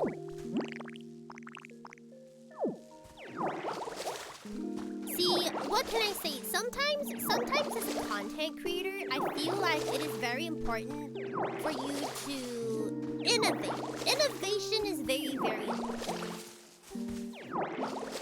You need to always be thinking of new, fresh, and good ideas. Like, for example, the adult diaper. The hands coming out of the toilet. Food smoothies. Your brain always has to be working. You always have to be thinking about what the next big thing would be. I still think investing in like adult diapers is going to be really, really good. Can you imagine how good it would feel if you could just pee without anyone else knowing about it? All the time that you waste going to the bathroom, it's not worth it. It's not worth it. There were so many things you could do if you just never had to go to the bathroom. Do you just follow me around the whole time, or do I hire you for specific times? I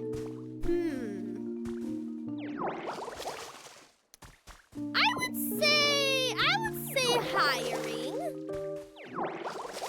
I would work by the meal, depending on how big said meal is. I'm kidding. I do actually like the texture of the croissant though. Aw, not hungry. I feel like out of all talks that could have made me hungry, this one was definitely not it.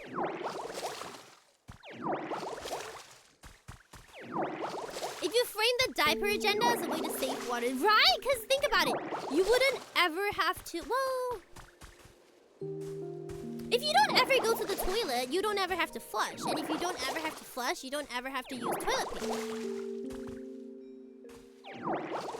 Yeah? If it made you hungry, I'd be worried. I mean, I am kind of hungry. I kind of want a good croissant.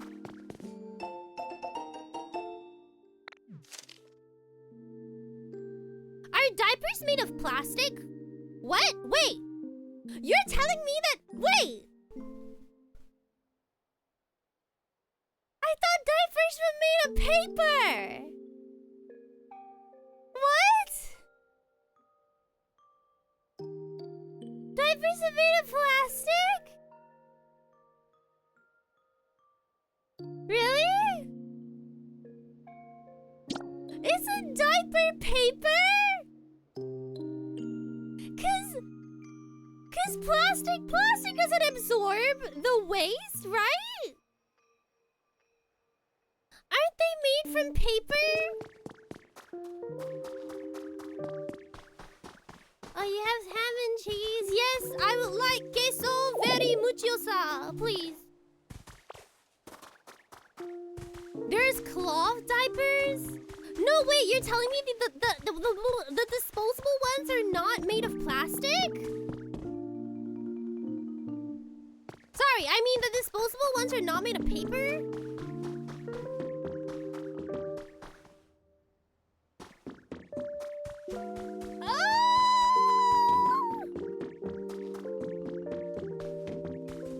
It's made with plastic and gel. Oh.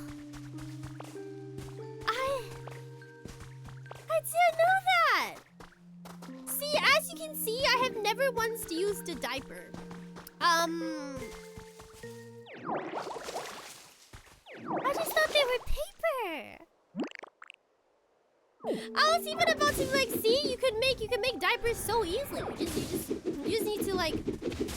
I thought it was the same as toilet paper, except you just like wrap it until you get a diaper. You know what I mean?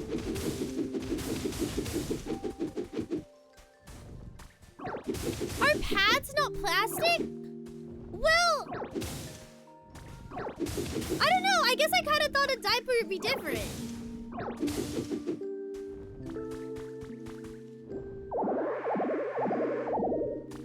Wait, are pads all... Well, the bottom part is plastic because you have to like stick it. There's like you gotta stick it to things. But a diaper, you just wear it, right? You don't have to stick it to anything. So I just kind of thought that you wouldn't need the sticky part, so then it would just be paper. Ooh, wait, what? This is volcanic ash? What does that mean? Is there just a volcano hanging around? I need to know. They're sticky? Yes. Because you have to be able to hold it in place. If you don't hold it in place, it could, it could move. It could move around when you're out the day and then it will leak. So you have to like stick it. The bottom of it is sticky, yes. And never buy wingless ones. Yes, correct. Something's on fire!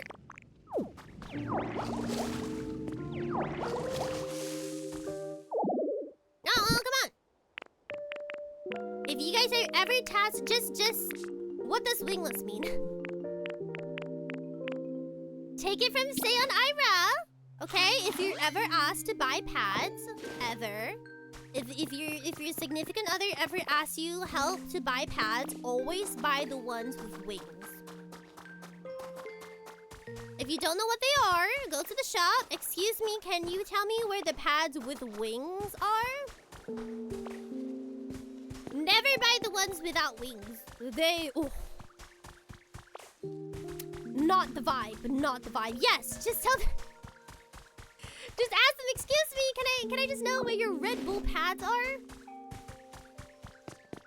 With wings, definitely, 100% of the time. I don't think I know anyone who like buys the wingless ones, honestly. Preferably the honey barbecue. Preferably the honey barbecue wings. Yes, thank you. That is exactly the one. Hello, Riston, welcome. Some people do prefer the wingless. I don't understand why. I don't know. I don't have a single friend who likes the wingless ones, but but I guess if you just don't have like a heavy flow, you normally just have like a very mid flow, then wings or no wings probably doesn't matter as much to you as those girlies who do.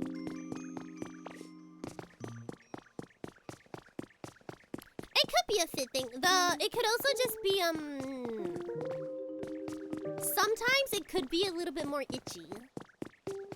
Sometimes it could be a little bit more itchy with the wings on the sides, but the discomfort is worth the payoff of not accidentally spilling over.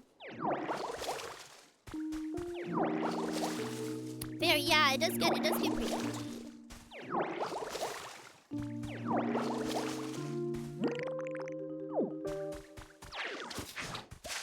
Okay, they wanted me to make a few grass emojis. Yeah?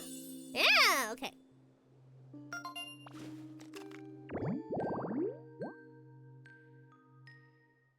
Ooh! So the red grasses are different. Ooh, okay.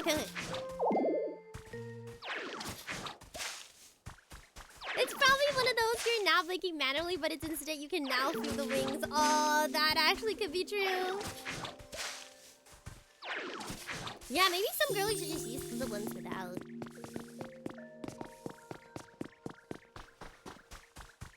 Oh man, the camera movement really is making me dizzy. Whoa. The risk I took was calculated, but man, am I bad at math.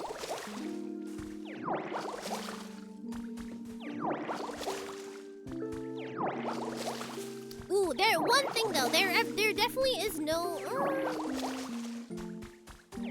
Also, always buy the long ones. There are specific sizes to the pads, but they're not necessarily sizes for actual, sizing. It's more so how long each pad is.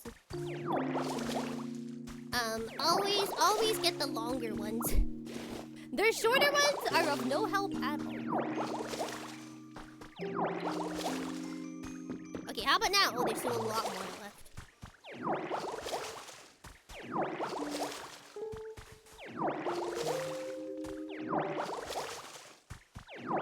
How much more? How much more? I can only think of the one meme. I know the exact meme. I know the exact meme. I wonder if it's pretty common. Like, if it's a pretty common mistake that people think that there's sizes to it. I mean, it's not an incorrect assumption, I guess. Like, normally you would think that there are sizes to it. Magnifying them, absolutely. I guess it's a fair enough mistake to make. I guess you would think that most people have like different sizes. Because I mean, underwear has different sizes, so maybe the train of thought isn't exactly incorrect. Okay, what about now?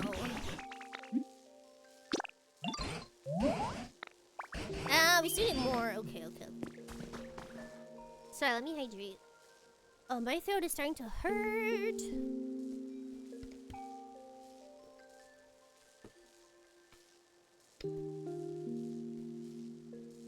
Yeah, okay. I will live. I will try my best to live. You got band practice tomorrow. I know. Oh, I hate it. Not band practice. I just hate allergies. I really hate allergy season because I just feel ill all the time. And I just feel like not as energetic as I should be, which is really, really annoying. It's just that feeling because when you get allergies, you basically feel the same as you do when you get just ill. Like it's the same symptoms. It's like a cold, right? Your throat hurts, your head hurts, your nose is running, your nose is blocked, you feel like a lot of pressure in your head. But unlike a cold, because it's not like an infection and it's not a virus, you can't just like get rid of it. And it recurs very, very often. Because every single time you go outside, it will just get worse. And then you'll feel okay for a little bit, and then you'll feel not okay again. So yeah, man. Maybe we should just watch Shikawa. I'm honestly getting more and more into that idea. I I guess I don't have to push it to stream too long today. I'll probably do like 3 and then we'll count it. Recently I've been looking into like multi-streaming, and I've been looking out at my like friends' accounts who like they only stream on YouTube or like they do both, and like how their streams are like. I've noticed that on YouTube the average stream time is like a lot shorter than it is on Twitch. Like all my friends who do like just chatting and stuff on stream normally they do like 2 hours, 1.5, 2.5. You barely ever see like 5-hour streams. And I'm like, huh, I wonder if like the average amount of time... I wonder if YouTube channel watchers are like more used to like shorter streams as opposed to longer streams. Like they prefer shorter streams because like... I don't know, this is a very good question. Do you guys prefer shorter streams or longer streams? Because I can see the benefit of both. Because if you're the type of person who you work while you stream... Sorry, if you're the type of person who like works while you listen to stream, or like you are like kind of doing something on the side and then you watch the stream as kind of like background noise, I would think that a longer stream would be better for you, right? Because then you can just like have it in the background for like 3 to like 5 hours, and you just kind of have it on as background noise. But ooh, Pokemon. But I've heard that maybe not so much on, well, not on YouTube alone, but some people, they do prefer shorter streams because they want to be present throughout the whole stream, and they don't like the fact that sometimes they have to leave a stream early. So they rather you just do a short stream so that they can be there for the whole stream. As opposed to like you do a 12-hour stream and then they can only be there for the first 2 hours and then they feel sad that they can't be there for the whole stream. That is what I heard, and I think that... Ooh, Macho has sandbags? I can get sandbags. And I think maybe that's kind of how the YouTube audience skews. Okay, 4 grass, 2 sandbags. Okay. Like they are more like they want to be there for the whole stream, so they prefer if a streamer doesn't stream so long, because when a streamer's live and they're not there, they kind of feel like they're missing out, so they prefer like short bursts of streams that they know they can be there for. Yeah, there is a lack of redeems, but I mean it would be multi-streaming, so I would still have you could still redeem it on Twitch, you just wouldn't be able to redeem it on YouTube. Is it disallowed to show bits and super challenge stream on streaming? No, not to my knowledge. The only thing you can't show is you can't show a joint chat on stream. That's the only thing you can't show. And even then, I think they recently changed the rules. I think they recently changed it to you can show a combined chat, but you have to, what was it? You have to show the logo of what chat is coming from where or something like that. I know the rules were changed like really, really recently. So I'm trying to figure that out as well. But yeah, because I've... Ooh, mossy rest spot. Moss? I love moss. It'll be funny, we like multi-stream and then my streams are like 5 hours. I've always thought, you know what, I'm gonna go back for a little bit just because I'm holding so much stuff. I've always thought that the average amount of stream is like 3 hours. Like the average amount of a stream that's just right. Not too short, not too long is 3 hours. But recently, I don't know. The longer I start streaming longer, the more I start to be like, you know, is 3 hours short actually? And then I go over to YouTube and people are streaming for like 2 and I'm like, oh, maybe my thought is just distorted. Yes, I know. I know that I can build railroad tracks. There's so many things to build and I'm so behind. My throat is really starting to hurt though. Oof. That is not great. Can I get this poster? Nah! I just realized I could have just teleported back. YouTube chat is usually more chill. Do you watch a couple people on YouTube? Cause I mean, honestly, we did start on YouTube. But that was like 5 years ago, so I'm sure a lot of things are different. Back then we couldn't even raid on YouTube or anything like that, so not really, but people do multi stream pretty often. Yeah, I'm just trying to figure that part out. More so the thing I'm trying to figure out is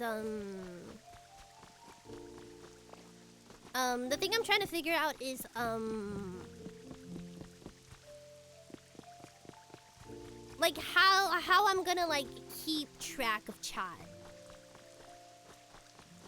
Twitch is better for discoverability. Yes and no. If you only stream, you do nothing else but stream, and you're only talking about like discoverability of your stream, then yes.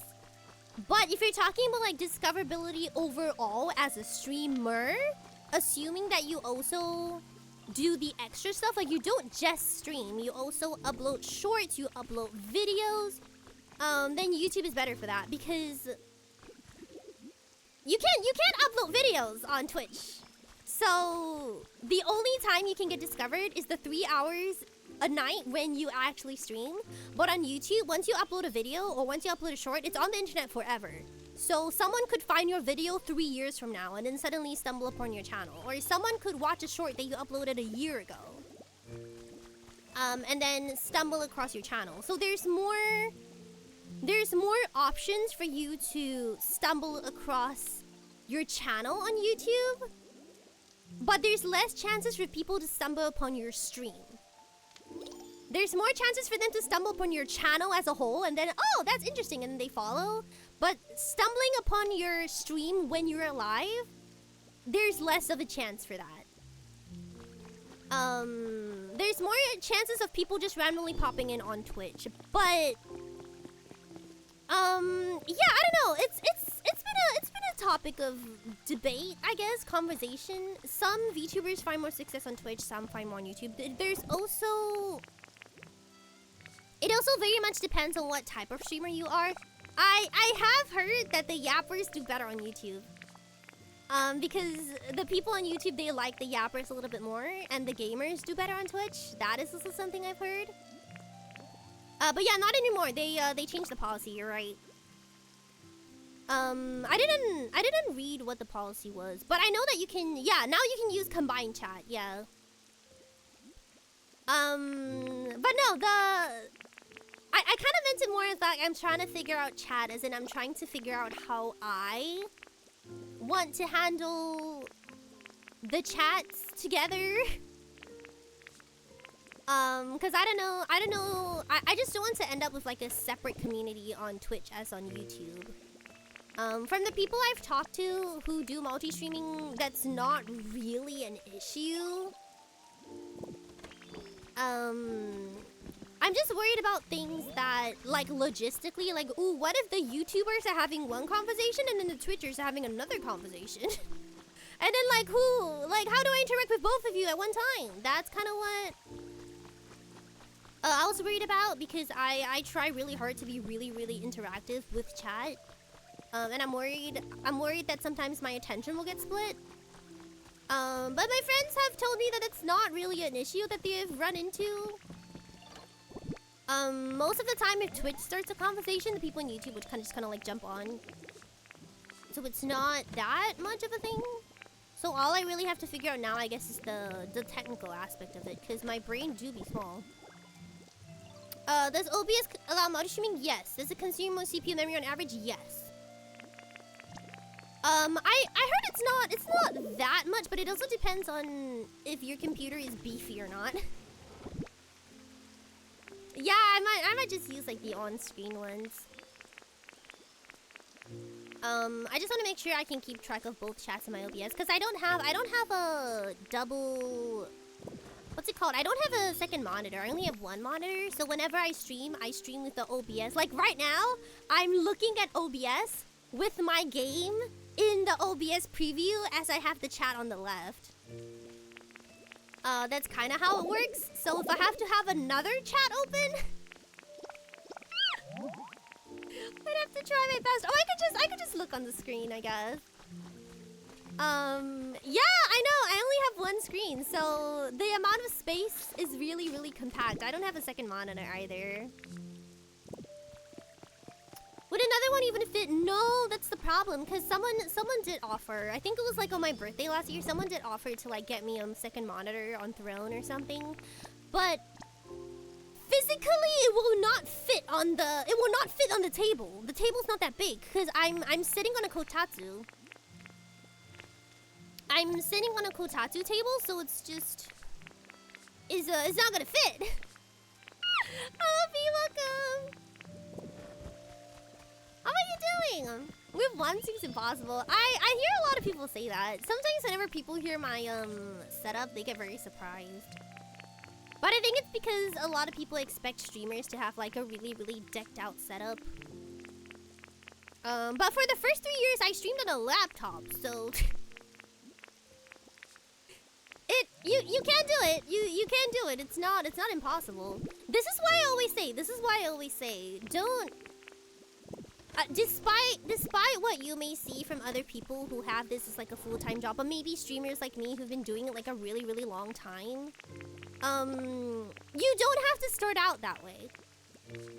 Like if you're thinking of starting streaming, you don't need like a huge, expensive, self-made PC and like 2 monitors and a stream deck and like the world's most expensive microphone and this and that.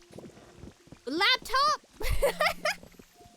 Laptop, USB mic, pre-made model. Just go for it.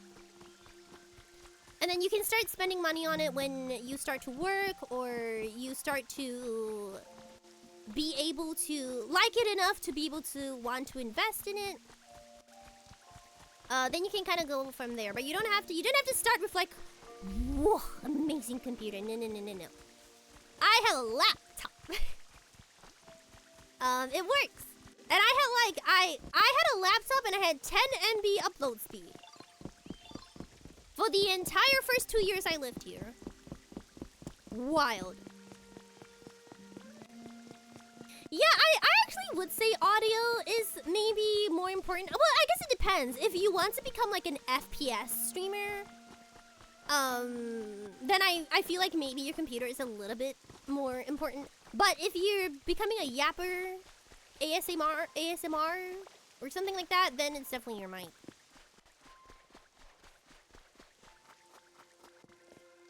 I still see some that have a really decent following, but still headphone mics. Yeah, I think it's really the audience. I feel like people who watch gamers for gamers, they don't really care sometimes. They don't really care if you have a crunchy mic. They just care that you can play the game really well. But I feel like if you're like a just chatting person, you talk more or you like stream ASMR, I feel like those viewers tend to be a little bit more critical about you having like a somewhat decent mic. But what I mean to say that is if you ever want to start like streaming, like you have dreams of becoming a VTuber, you don't have to pour, because I know it seems like we spend a lot of money, but all of this is like over time. You don't have to like start with it. So sorry, let me hydrate. I gotta stop hydrating more, my throat hurts.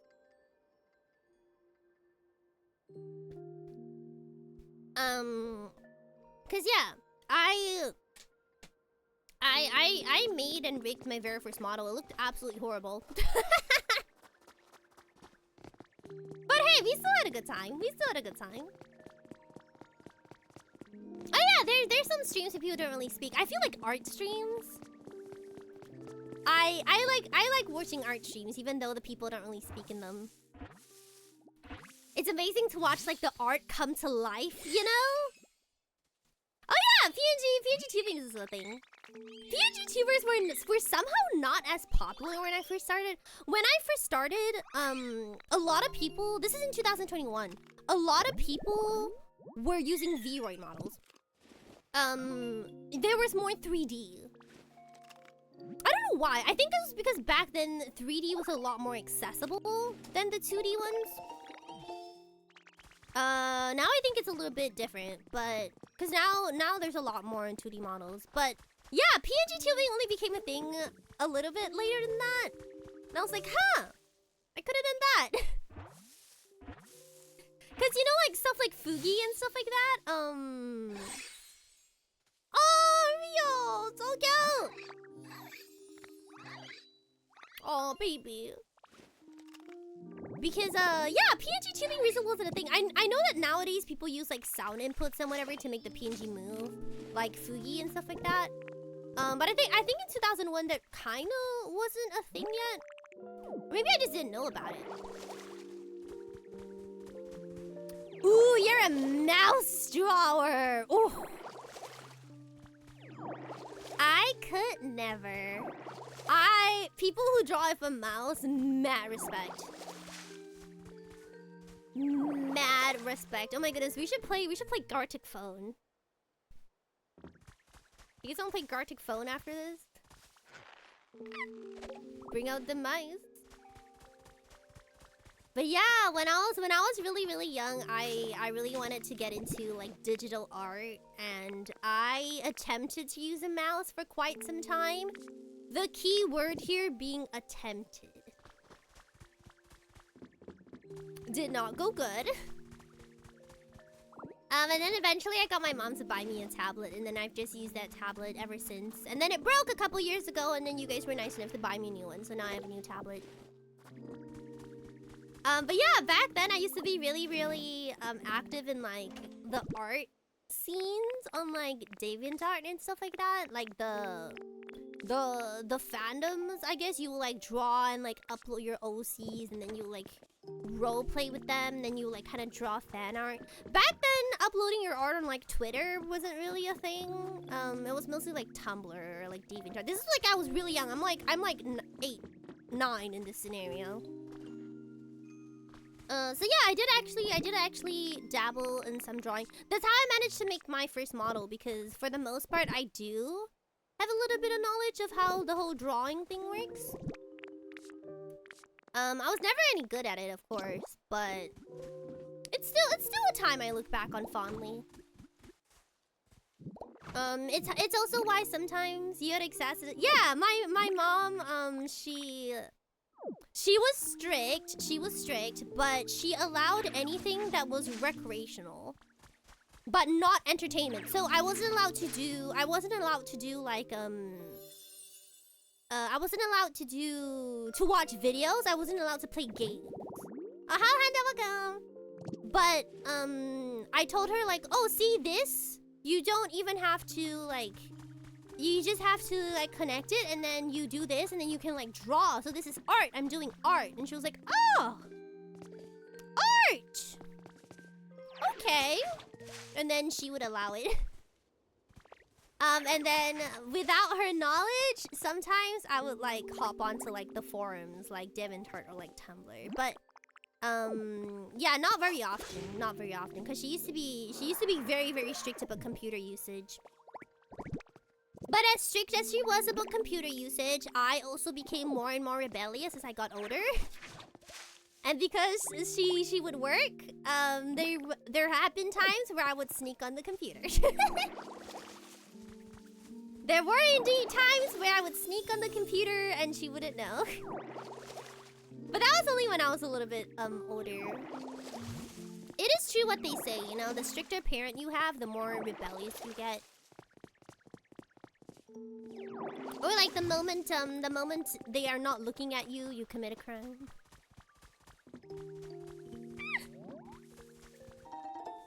You can't shoehorn someone 24/7? What does that mean? What does shoehorn mean?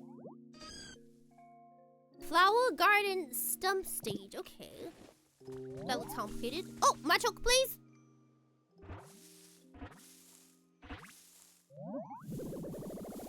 A what? A crime? Yeah, in my house, basically using the computer without permission was probably a crime.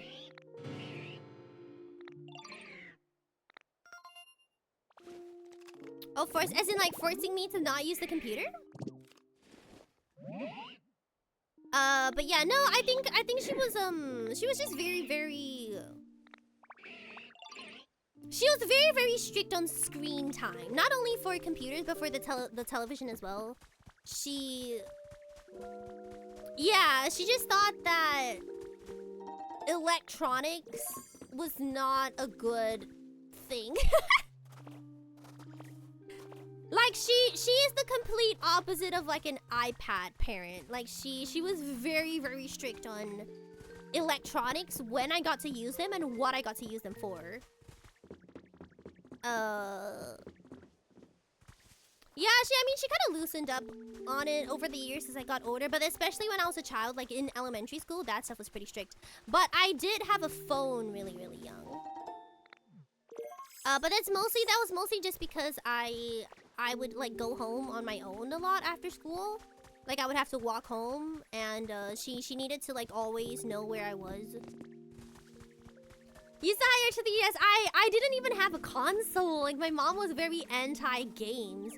That's why I said I could only use the computer for recreation. So she would allow me writing fan fiction because she was like, "Oh, you're doing creative writing. You're writing stories. Okay, that is somewhat related to learning. I will allow it." She allowed drawing because okay, drawing, it's artistic. You can draw. You know, it enriches the brain. Okay, you're allowed to draw. But I wasn't allowed to watch videos. I wasn't allowed to play games. Even when I was allowed to play games, it was for like, you can only play this one game that I approve, and it's only for an hour a day. And I'm like, okay. And then for television, last time they would have they would put the TV programs in the newspapers, right? So they would be like, in the newspaper today on channel 15, the kids channel, at 8 o'clock, we're showing Wings Club.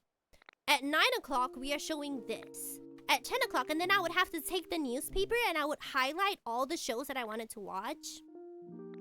I think I was allowed up to 2 hours, I think. So I would highlight like 4 different shows and be like, I want to watch these 4 shows. And then I would only be allowed to use the television when those 4 programs were running.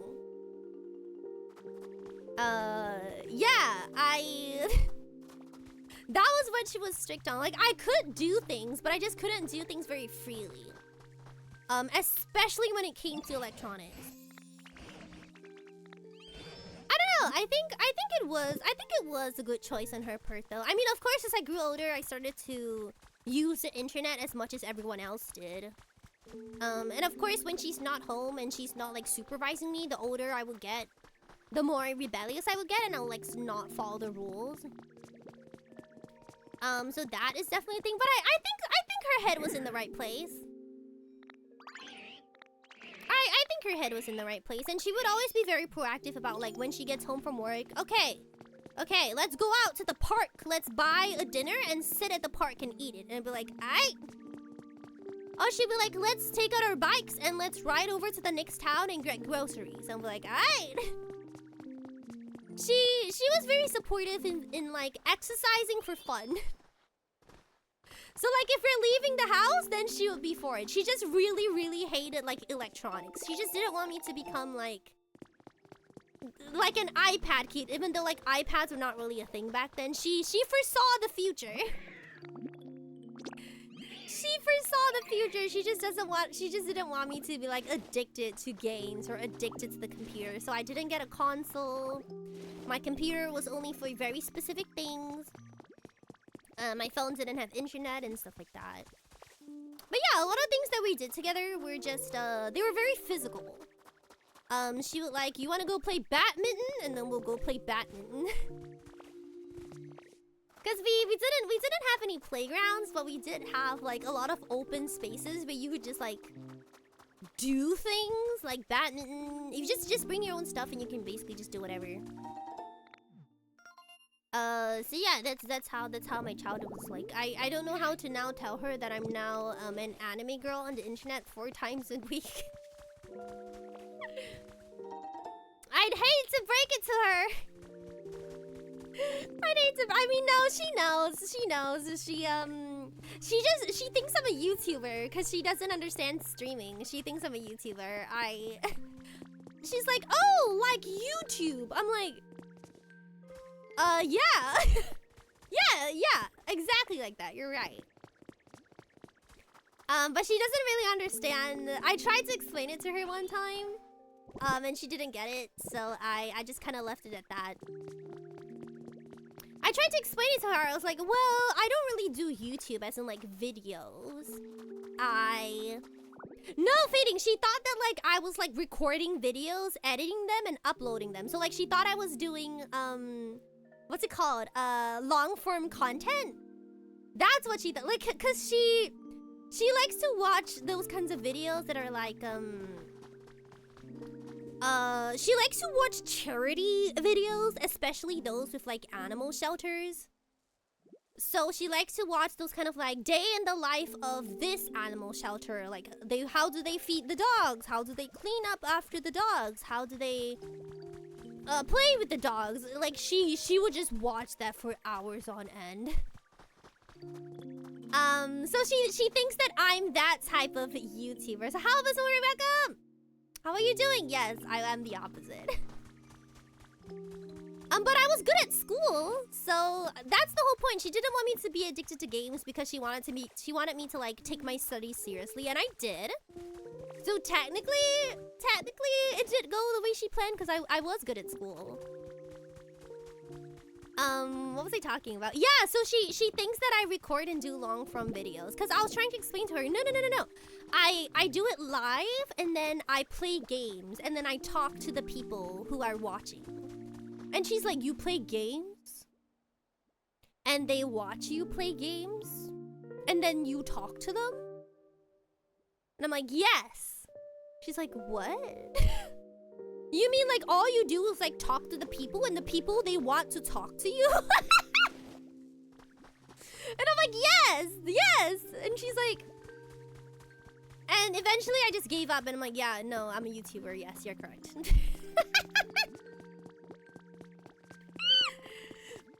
It was baffling to her. It was baffling to her that people out of their own will, out of their own free will, would choose to talk to me for 3 hours a night.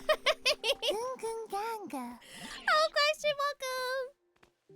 How are you doing? Is that true? Do ducks not migrate in groups? How am I? Oh, thanks for following me, Dragon. Yeah, she was really shook. Thank you for following me. I did get the stone! What do you want from me? Take the stones! I have the stones! What? They're right here! I have the stones! Do I have to put the stones here only? Like only these stones? I have the stones!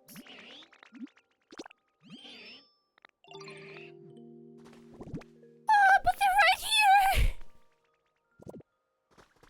What does he want from me? He wants me to get rid of all the stones here?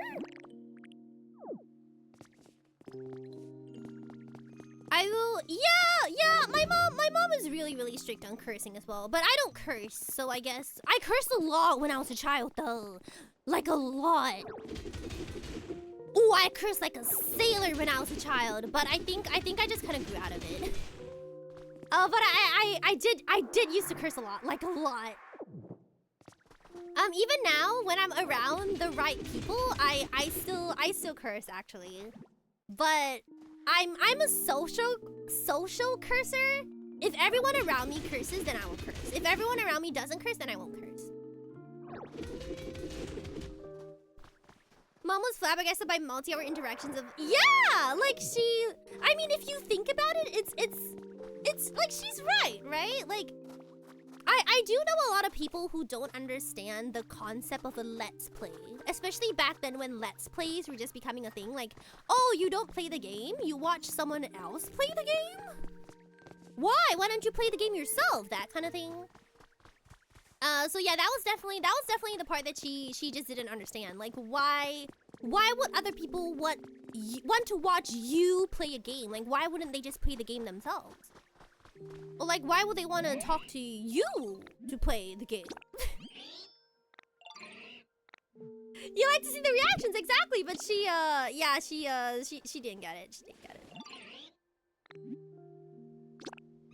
I'm going to scream. I have the stones. Bachok, what do you want from me? What do you want from me? I have the stone.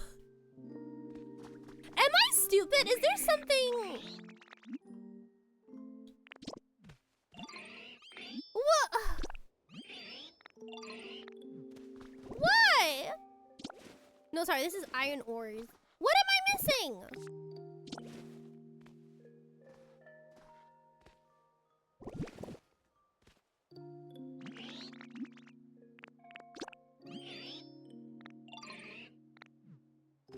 Is it a different stone? Do they have to be smaller stones?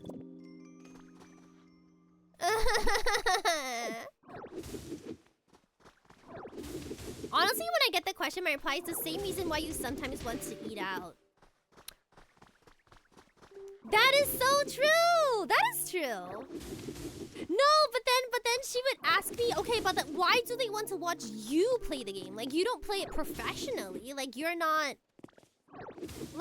in competitions and stuff like that. I'm like,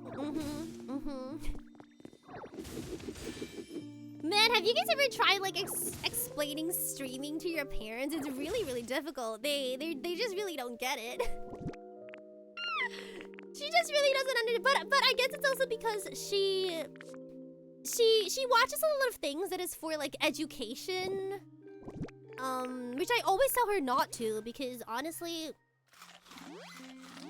she shouldn't just be believing strangers on the internet. I always tell her, hey, don't do your own research. Don't use YouTubers as education. But still, she watches things where they either like teach people something, or they're like charities that it shows how they do the charities. So she really wouldn't understand stuff like ASMR or just chatting or stuff like that. She yeah, it goes over her head. It does go over her head. That's why I just tell her I'm a YouTuber. So sometimes she still has a misconception sometimes. She still thinks that like I do long form videos, and she's like, have you considered doing a video where you like rescue dogs? And I'm like, yeah. Yes. My viewers would love that. My viewers would love to see me rescue dogs. They're a big fan. Yeah, and sometimes she's like, have you considered... Oh my goodness. One time she was like, have you considered... She said, I'm watching these like streamers and they give like financial advice and they're like super popular. They have like a lot of subscribers.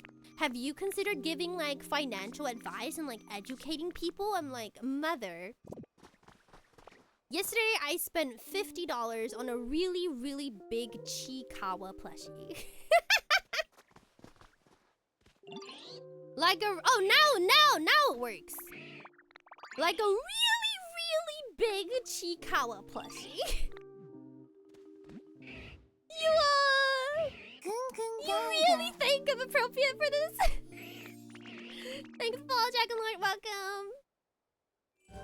Good financial decision, I know. Plays the game of running a rescue shelter. I'd do that. I'd do that if there was, honestly. It's cute.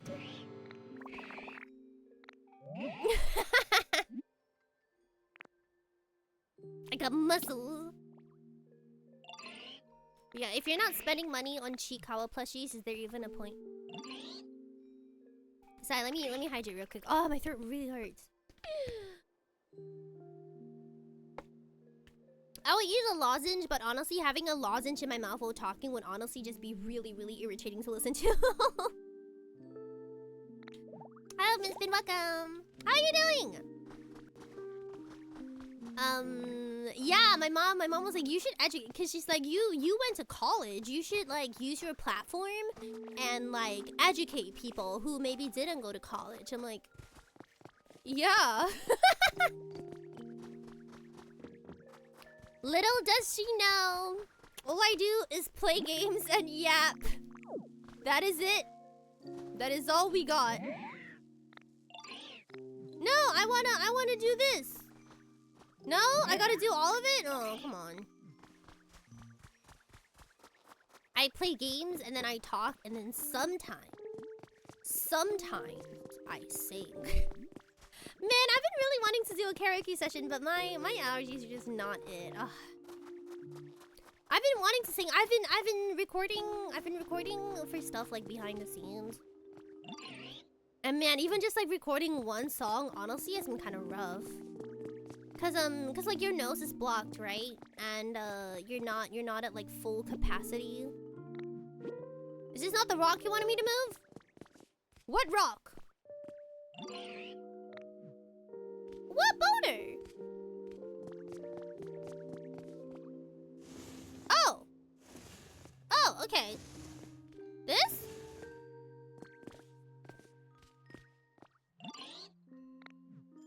Nope. Oh, this boulder. Oh, okay.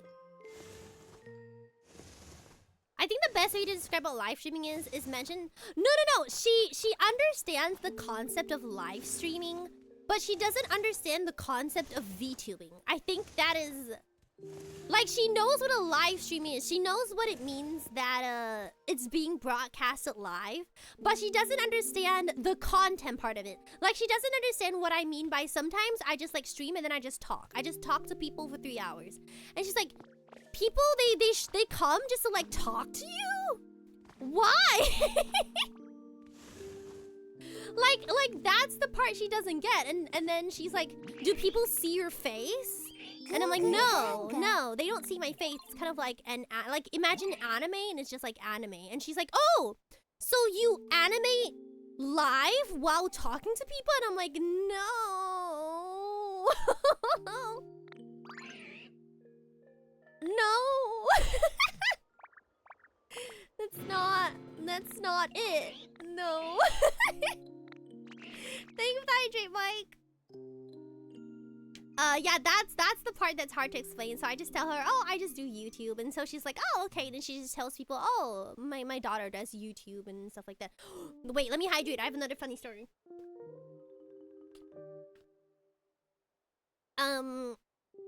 My grandmother, bless her heart, she's like 80. She's turning 80 this year, I think. She likes to ask the children, like the, but you know how like your grandmother would ask you, oh, so what do you work as? But the problem is all of us basically we work in very like modern tech-ish jobs, right? So we have problems trying to explain it to my grandmother because she's 80 and she doesn't understand. So I always just try to tell her, oh, I work in IT, because that's not true, by the way. I don't work in IT, but I just tell her like, oh, I work on the internet because she doesn't understand. Like, she only understands physical jobs, like, oh, I'm a salesman, I fix air conditionings, I'm a hairdresser, I sell newspapers. Like, that's all she understands. She doesn't understand, like, for example, social media managing. Like she just doesn't get it. So I just have to be like, oh, I work on the internet. And she's like, oh, you work on the internet. And then now apparently she went around telling her friends that I invented the internet. And I'm like, oh no. She just went around telling her friends, oh, my daughter, yeah, she works like on the internet. Like, she made it. She made the World Wide Web. And I'm like, oh, grandmother. No, that's no. That's not it. She's just been, and because all of her friends are also like 80, 70, they don't know it's not true. So they're like, oh, interesting. She works on the internet.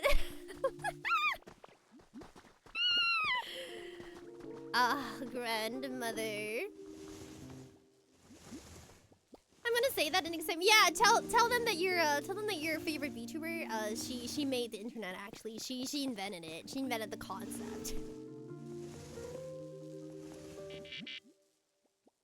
how do I turn it? Oh. There we go. Okay. Do you guys ever have this problem when you're trying to explain what you do to like an older person and you just happen to work in something like tech related? And then they just don't get it? Like how do you do it? Like how even my mom doesn't know what I do. She struggles. She struggles explaining it. And my grandmother is way older than my mom, so that we have that issue. The trick is I lie. Yeah, that's why I lie too. That's why I just told them that, oh, I work in like tech. I work on the internet. It's internet related. You wouldn't get it.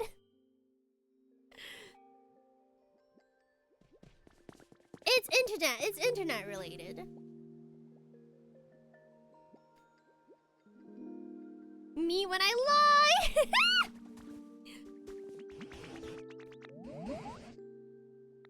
Oh, you don't know how to explain AI. Oh yeah. I have that problem with my mom. I have, you know how like when you're young, your parents work really, really hard to teach you certain things that otherwise as a child you just wouldn't understand. I am feeling that, but in reverse, when I have to like explain to my mom that you can't use ChatGPT as Google because the facts are not correct. And then she'd be like, oh, but all my friends are doing it. And she'll be like, oh no, I know. I'm your mother. Of course I know more than you. I'm like, mother, listen to me when I say this. Stop using it to Google things. Just Google like a normal person. So I kind of have to like reverse teach my mom some of these things. Not so much my grandmother. Not so much my grandmother, because my grandmother, she just doesn't, like, her phone doesn't even have internet. So, she's fine. My grandmother does fall victim to, like, those kind of, like, WhatsApp threads, though. Like, they'll send my grandmother, be careful, the rain tomorrow is acid rain. Tell all your friends to not go out from March 10th to March 11th because the acid in the rain will melt your skin. You know, like those kinds of things. And then she'll like forward it to like the entire family group chat. Yeah, my grandmother has that problem. Thank you for the follow, welcome. How are you doing? When I tried to explain it to my mom, she asked it. Right! I'm like, Mom, she gets it though. My mom is starting to understand. Because I've really like driven it home by proving to her, let's see this thing that I just asked it, it's not correct. So what does this tell us, right? You should do your own research, right? Correct? My mom is a little bit more technologically literate than my grandmother. So I'm more worried about my mom than my grandmother. Cause yeah, all her friends will start using it and then she'll start using it and then it becomes this whole thing. And then whenever tech savvy, yeah. But then she's also not in a way that whenever something happens, like our Wi-Fi is just slow. You know like how on some days your Wi-Fi is just like slower than it is usually? And then she'll call me and she'll be like, Aera, I think we're being hacked. I think someone has hacked the Wi-Fi. And I'm like, it's just slow. It's just slow. You're just having a slow day. You're good. And she's like, are you sure? I hear that sometimes people, they can hack the Wi-Fi. Yeah, so she's knowledgeable about the internet, but she's a little bit like too knowledgeable to the point where it does become very conspiracy theory-is, cause like she knows stuff like, oh, our data is being collected, or like people can hack your printers through like Wi-Fi. These are all true, right? It is technically true. It can happen, but she just always thinks that it's happening to her. Like, whenever something happens, she'll just be like, oh, I think this is because someone stole my data. And I'm like, you're right, but you're also not. But luckily she's like really strong against like. She's very paranoid about stuff like that, so she's like very vigilant when it comes to stuff like scams. So she's not that bad, but she'll like read an article about like how a big company got hacked and like the data was leaked, and she was like, oh, is that why my Wi-Fi is slow? And I'm like, no, it's not. No. Hello, Faded Freddy, welcome. How are you doing? Hold on, let me see if I missed anything. Oh. Did you jump off a fridge if your friends did? Man, the amount of times my mom had used that with me.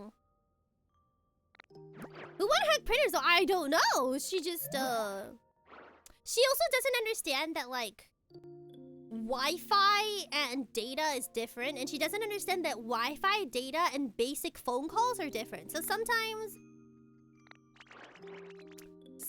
the explanations do be, oh, did I just unlock cooking? I love cooking. I want to cook. So sometimes she just really doesn't process that, that things are things. You'll sing? I want to sing if my throat didn't hurt so bad. Okay, leaves of green, cutting board, plate, salad. I hate salad. Jimber's Sword and Shoes cooking mechanic, the curry, right? The curry in the campsites. Oh, I love that. I recently found out that a lot of people, they really prefer Scarlet and Violet over Pokemon Sword and Shield, and I just want to know why. I genuinely just want to know why, because for me, it felt like such a downgrade. Like the sandwich making, it wasn't fun at all. But now cooking curries with my team. I do not know what a Dartrix is. Is that a Pokemon? There's a Pokemon called the Dartrix? Oh, it's a middle evolution. That explains a lot. Sorry, I did not remember the middle evolutions. And like the customization, I really liked in Sword and Shield, where you could like do a lot of character customization. You could like do a lot of fashion, and then you could make your own trainer cards and then trade them with people. I loved customizing my card. I spent so long on that and like trading them with people I met. That was a lot of fun, and then they took away all of that too. So yeah, I don't know. I think people really enjoyed maybe the open world aspect of Scarlet and Violet, but I really didn't like it. Accompanied with how buggy it was, I definitely had a better time with Sword and Shield. Now, I'm not saying Sword and Shield was the most fun game ever. It was, compared to everything else, it was pretty mid, but I still liked it better than Scarlet and Violet. Yeah, the story was just not it. Yeah, the drift was so much better. I really like customization in Pokemon games. They need to give me more of it. It just wasn't good. It just didn't feel like a Pokemon story. Like you are telling me that the entire plot is like some bullies were mean? Hey, that's not a Pokemon story. Where is the legendary Pokemon destroying the world? Where are the really mean corporations? I don't know. I'm hoping Wind and Waves will be a good generation. So far it looks pretty good. I mean, it's definitely an upgrade, and I feel like they do seem to, for the most part, learn. Because I heard that in between Sword and Shield and Scarlet and Violet, only a year had passed. Like, they only had a year for development. Like, that's not enough time. But it definitely seems like they had a little bit more time this time around to really, perfect it. So I hope it does seem like they're learning the lessons that they learned from Scarlet and Violet's launch. I mean, it was received really badly here in Japan as well. It wasn't just, like, overseas. Yeah, no, don't get me wrong. It was a good story. It's not a Pokemon story. Like, when you compare it to something like Black and White, or Alpha Sapphire, like those are Pokemon stories. You have the legendary Pokemon, you have the bad corporation trying to catch them. The fate of the world leaves on your hands versus like some bullies. I don't know, it was just like a really poor job. Thank you for the follow, welcome. How are you doing? Yeah, it was not a bad story, it just wasn't a Pokemon story. It just wasn't a story I was expecting from a Pokemon game. Yeah, X and Y captured that energy really well too. But my favorite one I think is still Black and White. In terms of like story. In terms of story I really enjoyed, Black and White is definitely up there. Man, I need to find a rock and a tree next to each other. Don't see any though.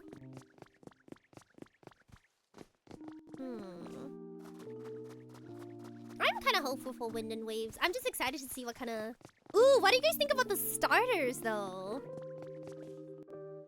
I'm on the fence. I'm on the fence about the starters. I don't know if I like them. You think Team Magma is the most idiotic team ever? I think the most idiotic team ever is Team Skull, cause what was going on there? Like it was, yeah, like what was going on there? I don't. Wrath is so good. I don't know what it is about the evolutions.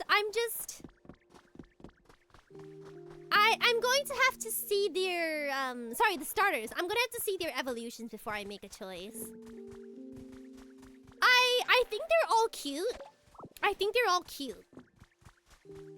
But they just be looking like animals. Like they just look like the dog looks like a dog. It doesn't look like a monster, like a like a Pokemon. It looks like a dog. I guess you could argue Charmander looks like a lizard.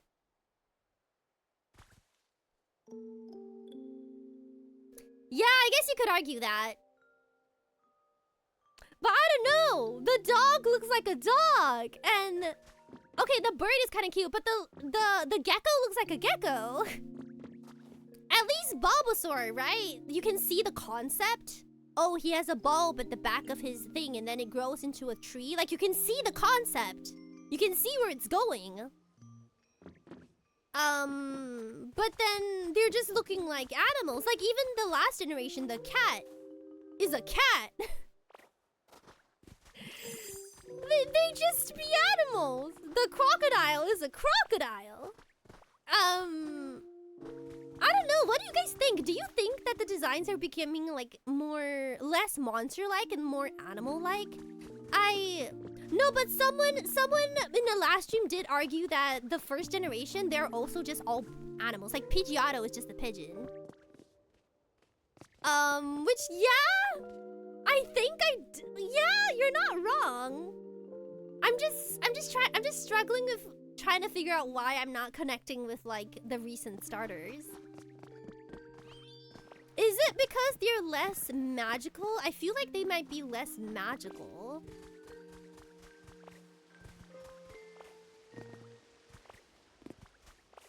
Cause I mean, I know that all of them have animal inspiration. But that's kind of the point, right? It's animal inspiration. They're inspired by animals. So they're not the animals. But the Pomeranian is a Pomeranian. Like, it's a dog. It's a dog. There's not even like Charmander at least has a fire on its tail or something like that. I don't know. It'd just be a dog, okay? Don't get me wrong. It's cute. It's cute. It's definitely cute. But I'm just not getting Pokemon from it. I'm just getting animals. Yeah, and then they're gonna stand up and I'm going to absolutely hate it. Yeah, I would have to see the evolution. Yeah, I gotta find the rock and a tree. Do you guys ever wonder if they if they start with the third. So when they're designing, do they start with the first evolution or do they start with the third? Because I feel like the designs would look a lot better if they started with the third. Like, you conceptualize the full form. Like, you draw Venusaur first. And then from Venusaur, you decide what he would look in his second and first. Because then you already know what traits you're going to have. So Bulbasaur will have the bulb on his back that, like, grows. Right? Like, you start with Charizard. Okay, Charizard is a dragon.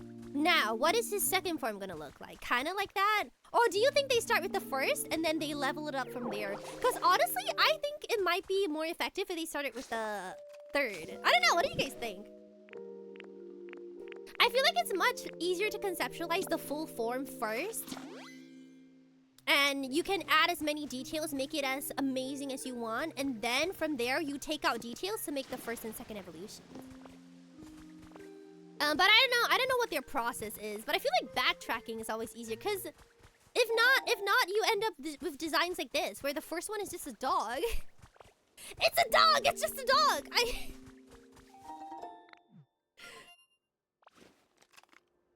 Yeah, right? You'd start from the end and then you like backtrack and then make the design choices. Like, I feel like that's a good idea. But yeah, I don't know. I kind of felt that way about like last generation starters. Like the cat was just a cat.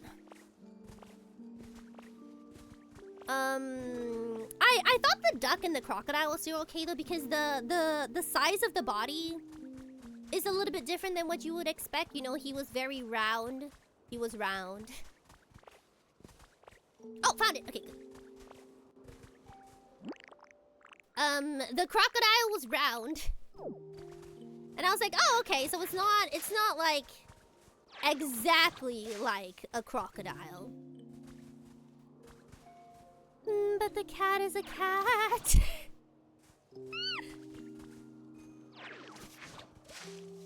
Someone just now said, was it Ironaut who said that we're just getting old?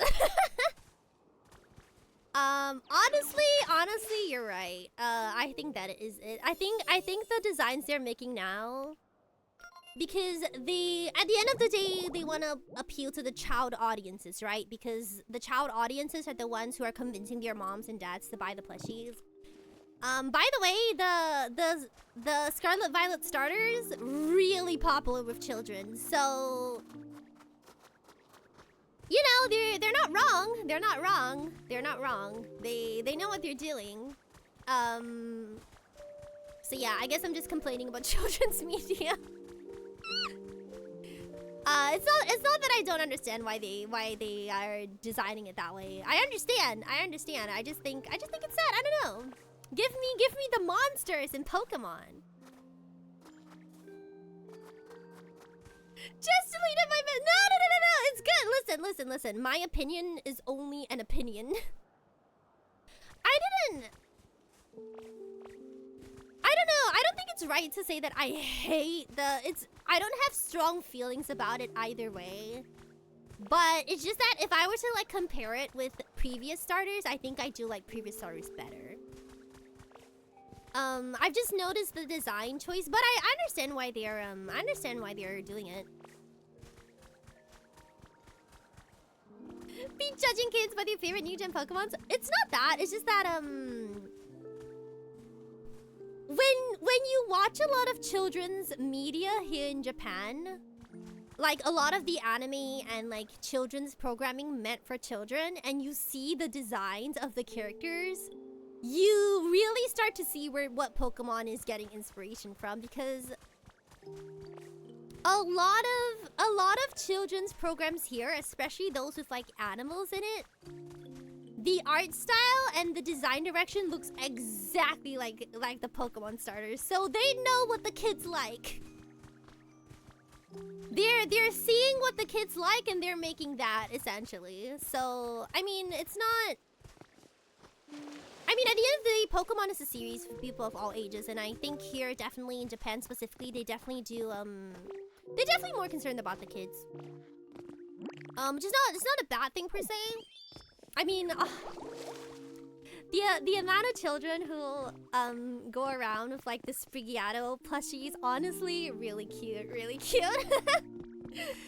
Like if you go to a Pokemon Center, there'll be like 3 kids with like the cat plushies. They really like the cat. And that makes me happy because yeah, if the kids can connect with the material, then like yeah, that's great, amazing. But just personally as an adult, I don't know, I just wish they would be like a little bit more monster-y like the old days. There's a reason why Pokemon amusement parks do use the old gen Pokemons for mascots. I think so too. I think I don't know, I feel like they do have to strike a good balance between like Pikachu. Pikachu is always gonna be the face of Pokemon, or like Charizard. And all the first gen Pokemons are always gonna be the face of Pokemon. And that's always is gonna be connecting with the adults, the one with the money.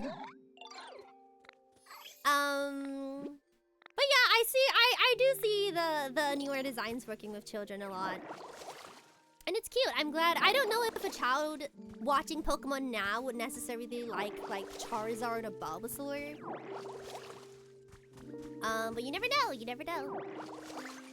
Because you guys know that the Pokemon anime showing now is the one in the Scarlet and Violet universe, right? Like that's the anime that's currently showing because Ash is like no longer a thing. Is it called Pokemon Horizons? It's the one where it's set in the Scarlet Violet universe. Those are kind of what the kids are watching now. So what Charizard, Bulbasaur, and Squirtle were to us is what... Oh my goodness, I don't know their names. Sprigato, Fuecoco, and Quaxley are to them. They would be like, oh my goodness, it's the cat, it's the cat. It's honestly so cute. That's why I'm not as harsh, because I know some people can be really harsh with Pokemon saying that, oh, they only care about the kids now. But like, yeah, they do. Yeah, it's sad, but I don't hate it all that much. It's cute. Like, when you see the kids who really like the Pokemon, it's like, oh. Oh, yeah, you like the green cat, don't you? I mean, at the end of the day, it is a series for kids. Even though adults do like it, too. I don't think it's a bad thing that they, like, put kids in the forefront of the designs.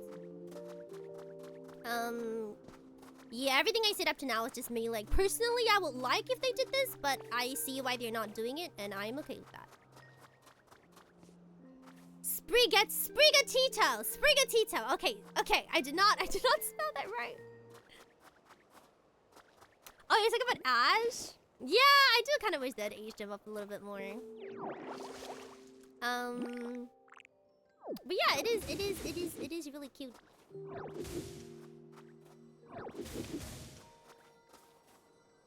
I don't know if the kids really connect with the games though. I do wonder. Cause I feel like as children, your number one is exposure to Pokemon is the anime. I don't really know if the kids are like playing the games. I wonder, I guess it depends how old the kids are. You guys are making me realize I actually never watched the anime past a certain point. Oh, for you was the games? For me, when I was really, really young, it was the anime, because I wasn't allowed to play games. It's only as I got older that I started to gain access to more games, and that's where I started to, like, really participate in the Pokemon stuff, I guess. But that's why I don't have as much nostalgia for it as other people, and I also don't really, like, I'm not very passionate about it. I know people who are really passionate about how they feel like the newer generation is. Oh, it's not the same as before. I don't really have that, so I'm not as passionate about it. But yeah, it's just that my impression of the starters were just... That's a dog! That is a dog. I will say, I don't know what the obsession is with making them stand up. I really wonder. That part I don't really get. What's the name of the blue scarf guy again? I don't know. I really wonder what fuels that decision. Is that what is popular with children? Do they like to see the animals stand up? No, not Greninja, but you know, like Incineroar, every single time there's a cat or there's like a animal-like character, they always end up standing up on 2 feet at one point. Like, why? Is that... I don't know. I like it when my evolutions still stay monsters. This is the reason why if you guys who have seen me play Pokemon games, you realize I never level up the starters. Never. They will be small. They will be small and they will continue to be small for as long as I play the games. Yeah, maybe anthropomorphic creatures are in, maybe. Oh, like Kamen Rider? Is it being like influenced by like Sentai stuff? I don't know. I did always think it was interesting though, cause they definitely are doing it more and more. They are definitely making their evolutions stand out more. I'm just wondering why.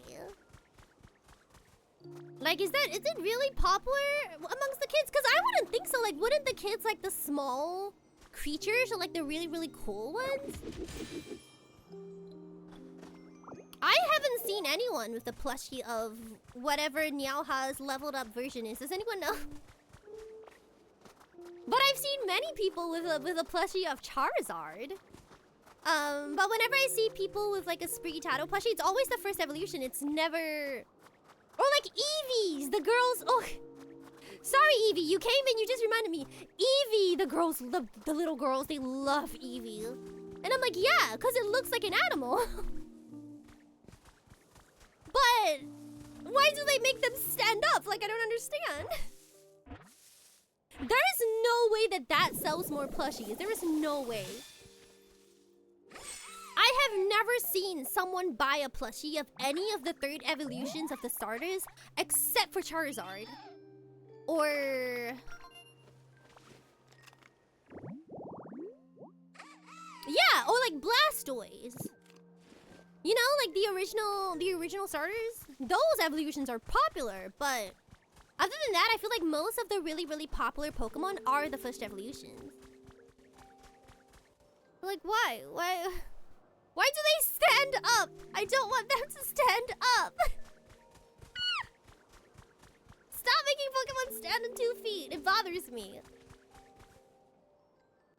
The one that bothered me the most was, oh. Sorry, I'm gonna Google it. I don't remember the name. Hold on.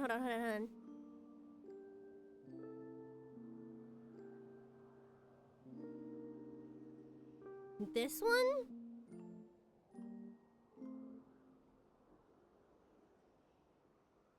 Yeah, Sobble? Inteleon. Why?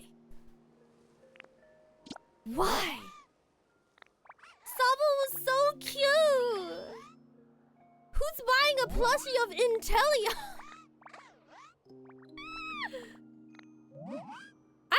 I really do wonder. I need someone. I need like someone who's in the industry. I need someone who's working at Game Freak to really like. I'm just really curious. Dude, it's great.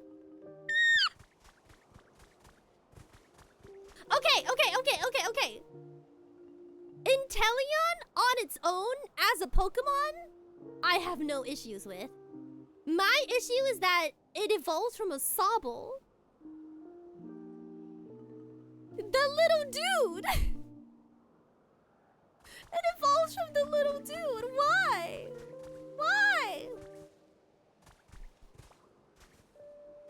My roommate just came in to take out the trash. Thank you. I like the Pokemon on its own. I'm just questioning the evolution line. What else was I don't even know what Quaxly's evolution is. Pokemon Quaxly evolution. There we go. Oh, that is also a choice. It's a funny little duck. Why? Are there any like new generation, like newer generation third evolutions that you guys love? Like you're like, oh, that is peak design. Is there any? I'm trying to think. I'm trying to think of some too. I really liked Score Bunny. I thought Score Bunny was okay, but that's only because the original bunny was already on 2 legs. So I was like, oh, okay, I can see how we got here. Yeah, Gridgen. Oh, sorry, hit the mic. Sorry. Greninja's is not bad. I don't know what Shadow Rider Calyrex is.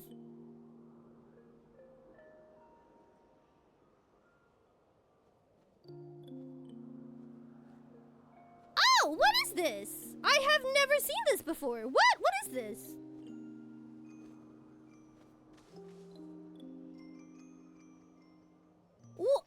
What generation is this? What? Huh. Is it a legendary? Oh, it is it's a legendary in a Pokemon Sword and Shield's Crown Tundra DLC. Okay, I did not play that. I did not play the DLC, so that's my bad.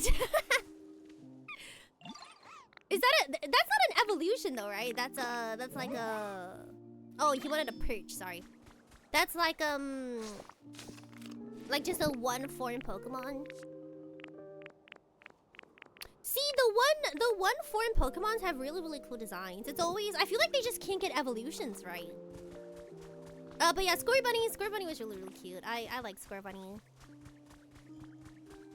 It's always the things that have 3 evolutions that just never seems to hit right. I can think of like really old Pokemon that I like the evolutions of though, like Garchomp, Metagross, Salamence. Just not any of the new ones. Combination is cool. Oh, while we're at it, do we want to talk about the legendaries? Because Garganacey? Let me look that up.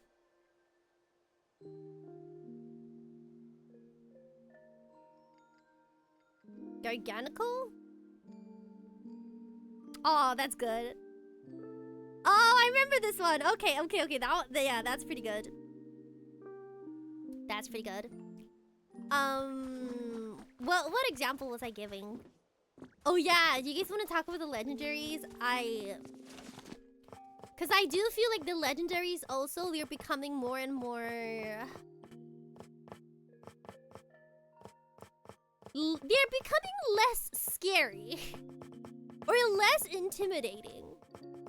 Cause Sword and Shield, they be some dogs. They be some dogs. Scarlet and Violet, they be some lizards that for some reason can turn into a motorcycle. I see the influence, but I'm not really all that for it, unfortunately. I need small logs. Yeah, I know, something like Giratina, or like... what else comes to mind? Like Reshiram, Zekrom, ooh. Now those were legendary. Oh, those were good. Those were good. Like they were really legendary, like you could feel it. Like when they showed up, it's like, oh no. Like you know if like a legendary like that shows up, stuff is gonna go down. But then now we got some dogs. We got some lizards. I just really hope the wind and waves when they don't blow it. Like, just give us some legendaries that look like legendaries. You can make it bright and colorful for the kids if you want. But just make sure they look like legendaries. If they just look like a couple of normal honestly, I feel like the legendaries from the past 2 seasons could really just be normal Pokemon. I probably wouldn't bat an eye on it.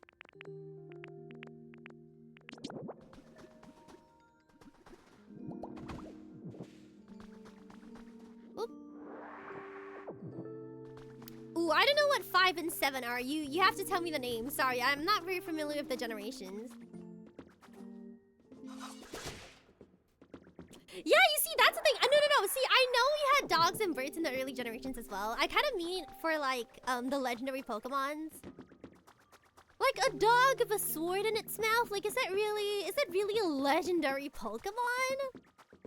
I know what you mean though, because some people also pointed out like Pidgeotto is literally just a bird. And like the seagull Pokemon, literally just a seagull. So I see what you mean. This isn't the Pokemon just being animals is not really all that new. But I do miss the legendaries being intimidating. Like which one was it? Like Xerneas, right? XY? It is technically just a deer. You couldn't make that argument. But the way it looks, you're like, oh, yeah. And Sun and Moon, one of them is like just a lion, but the way it looks, you're like, oh, okay. That looks like it can destroy me. But I didn't really get that. I didn't really get that from the Sword and Shield legendaries, and I definitely didn't get it from the Scarlet and Violet ones either. Ooh, the Ultra Bees! The Ultra Bees is also really cool. It's a grudge of dog Pokemons. I just feel like it's too simple. It's too simple. If you want to have something inspired by a dog, you can, but it has to be inspired. It can't just be just a dog. If it's like, for example, oh, what is it called? Electrike? The electric dog? That is a dog, but that's a very well designed dog. Like, you can see that it's supposed to be a dog. Is it called Electrike? Yeah, Electrike. You can see that it's a dog, but it's a really cute dog. The other one, what was it called? The one that came out, there's another electric dog in Sword and Shield. And there's also like a whipped cream dog. All very cute dogs. You can have it be a dog, but you're gonna make a legendary of a dog with a sword in its mouth and that's it? Or like a face that looks like a shield and that's it? I just hope the Wind and Waves ones look good. I don't know. I feel like the designs of the legendaries really give you a clue as to what the story is gonna be like, because man, the Scarlet and Violet legendaries, you get them at the start. They're not. I'm never gonna be like, oh my goodness, it's a legendary Pokemon. Oh my goodness, look at that, it's a legendary Pokemon. This is a bicycle. Oh, so yes, I do realize you were close to 4 hours, and I said I was not gonna stream for so long, and then here I am.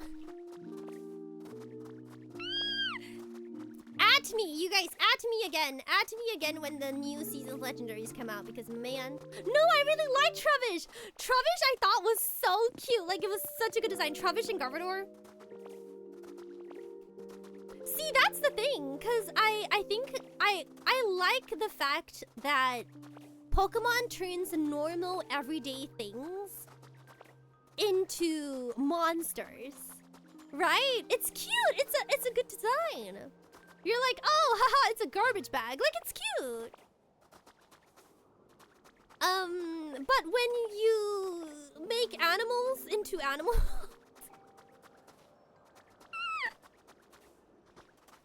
if it's just like a throwaway Pokemon, you know, like a Pokemon that's just kind of like there, it's fine. But like when you're talking about like your legendaries or like your starters, like this are very, very core Pokemon, you know? I feel like if you're talking about the really, really core Pokemon, you gotta put a little bit something more into it. Do you have a favorite Pokemon? Quagsire. It's simple. It's a simple design. Clodsire too. It's a very simple design, but I like it. I don't know. It looks like a monster, and it's really cute. Yeah, Quagsire and Clodsire are my favorite Pokemon. Who are my run-ups? Vulpix is a good runner-up. Snom is a good runner-up. Mimikyu is up there.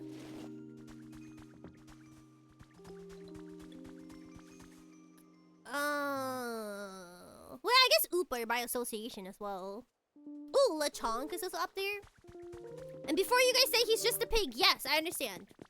I also like pigs, so man! Okay, do I have enough logs? Okay, hold on. I'm gonna make this perch and then I'm just gonna unlock cooking and then we'll call it a night. Did you know Snom is called Snomnom in German? No, that's so cute. It's so cute. Lo Chong may be just a pig, but he's my pig! He's my pig. But yeah, I don't know. I think I'm less critical that I'm less critical about the older Pokemon because it's the older Pokemon. It's just like one, how do I put it? It's just like they had to come out with 151, right? Like for the very first rendition.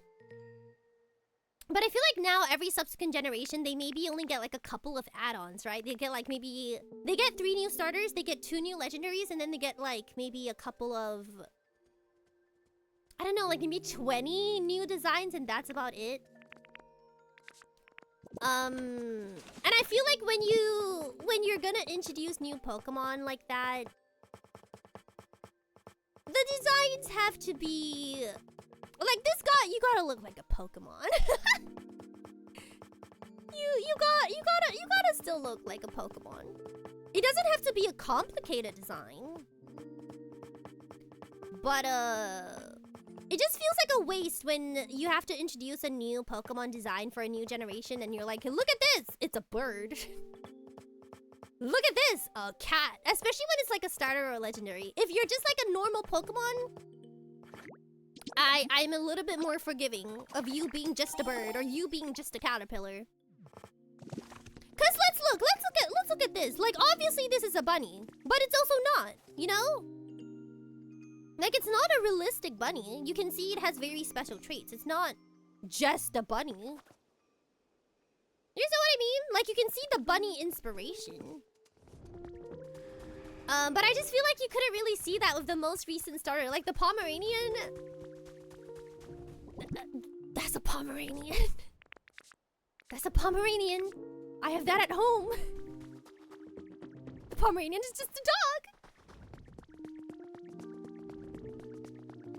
Yeah, the game's theme was literal animals on your own backyard. I think it's cute. I think there's a reason people still really like the original designs. Because I do see comments of people saying that the newer Pokemon are looking less and less like Pokemon. I did hear that a lot of people didn't like Trubbish at the start. And I was like, really? I thought it was cute. Like, I like the designs that take from real life, like Corsola. And then the Ghost Corsola. But like, if you're gonna be monsters... Is Froggy just a frog though? I don't know, I feel like I like his design as well. Like the color scheme, the little accessories that they get. Where does this owl live? Here?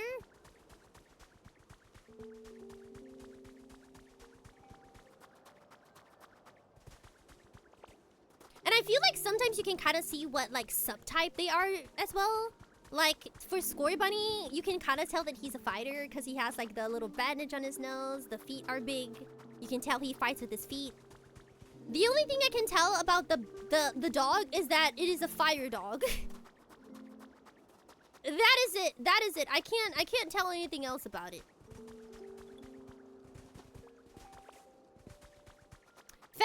Fennekin do just be a fox.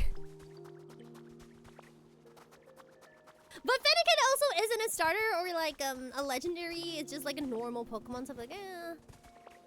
If you be a normal Pokemon, I guess I'll let it slide.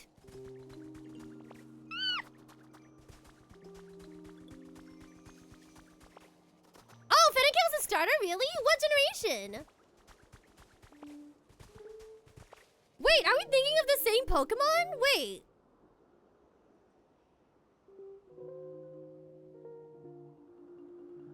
Ah, I was thinking of something completely different. Sorry.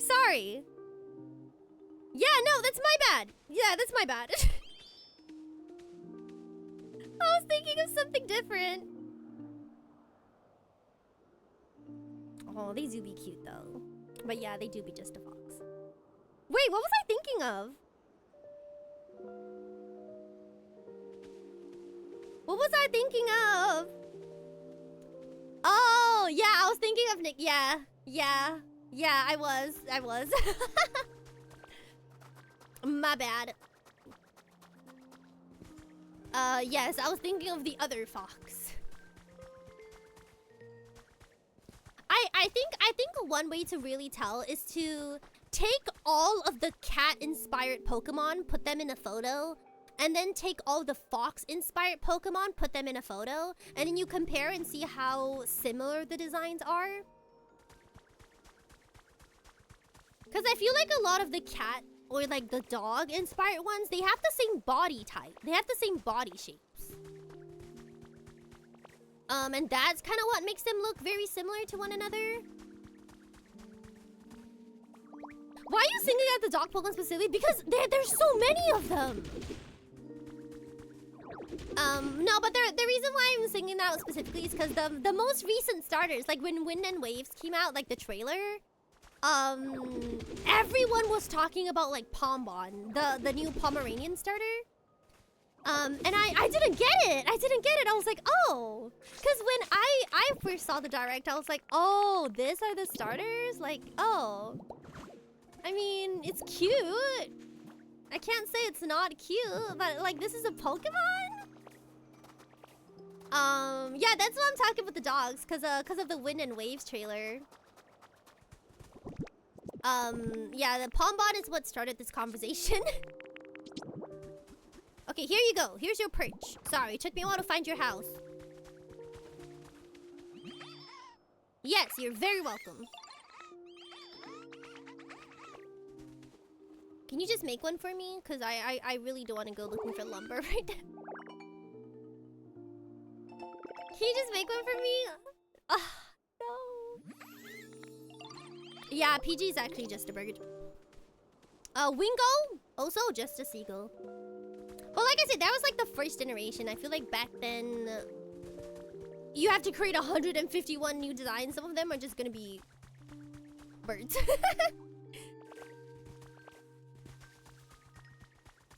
I just hope the evolutions at least end up looking good.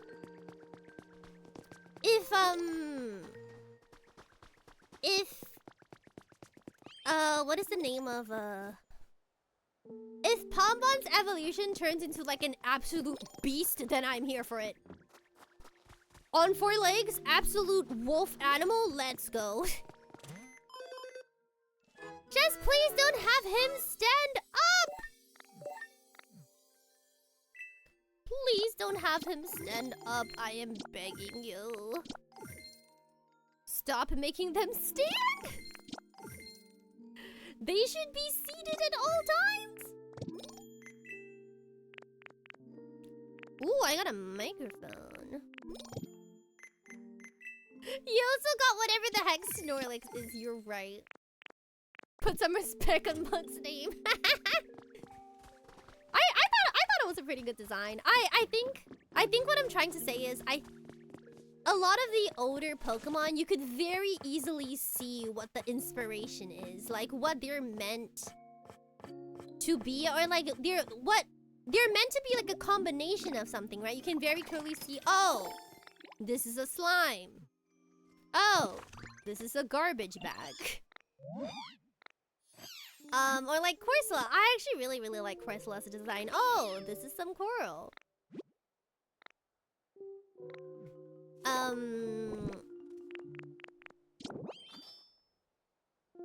Use a cutting board and other kitchen equipment. Oh, okay, so I need kitchen equipment.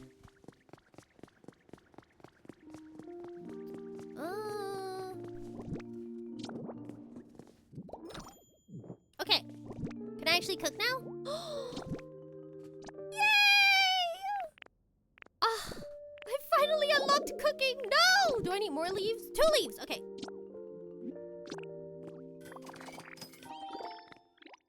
I wonder what my favorite Pokemon from Gen 1 is. I actually don't know what Pokemon are in Gen 1. I gotta look it up. I'm gonna look it up now.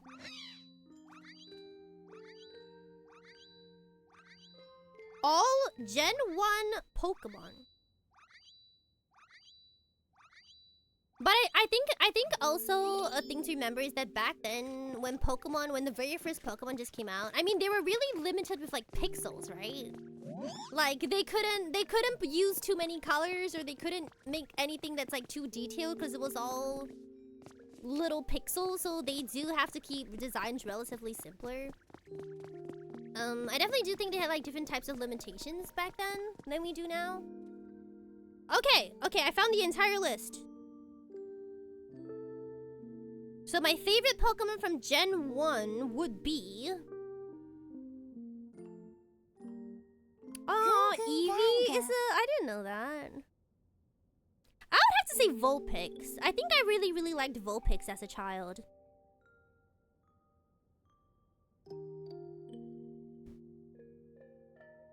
Also, come on, Magikarp and Gyarados? Oh, huge.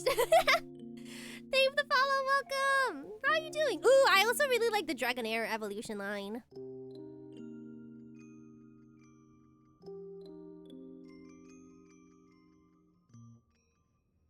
I don't know, I definitely think it's true that some of these are... like, Butterfree, I don't know.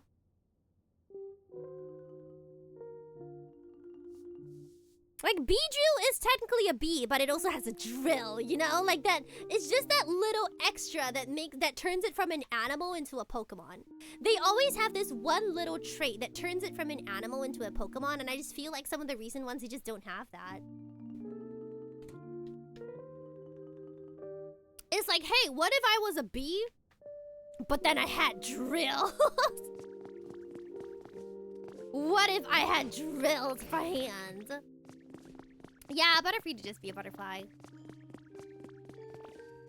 So yeah, not Butterfree or like the Caterpie line specifically. Okay, what about this? No? Not yet? No? You gotta do something else? Oh, he's asleep.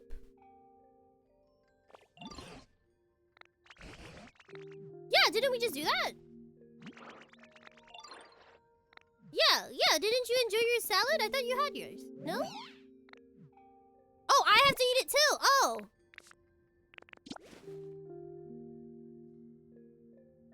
Look at this. It's mine. Okay.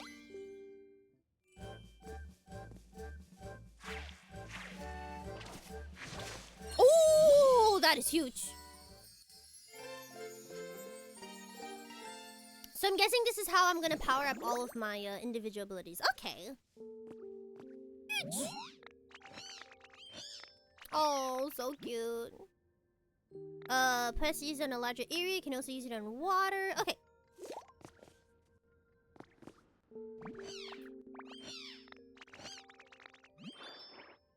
Okay, so what? Ooh, it can grow grass on harder ground. Oh. Oh, there's another dish. Okay. Another dish we'll probably do it next stream. I was not supposed to be streaming this long, but here we are. I do not have a bread oven.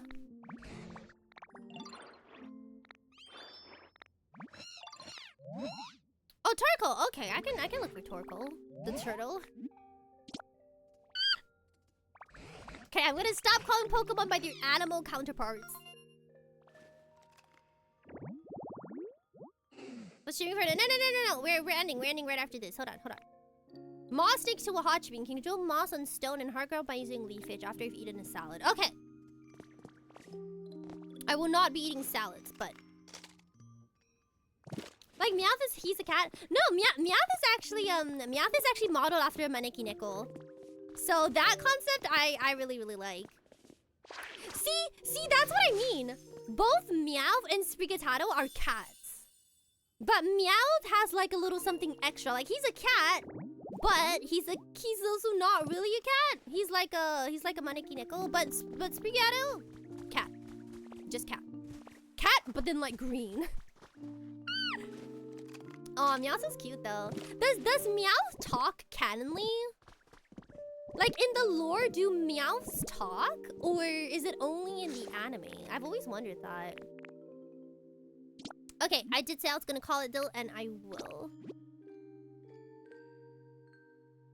Pokemon sound out their name. Fun facts: Pokemon only sound out their names in the anime. I also did not know this actually. Yeah, in the anime, sorry, in the games they just make sounds. Like they just have specific sound bites to them, but they don't. Yeah, I know, right? I always thought that they always just said their own names, but no, it's only in the animes. In the games they have like proper noises. Hello, Nikiri, welcome. It's going good. We're just about to end though. I'm sorry. I'm feeling not horrible, but also not too great today.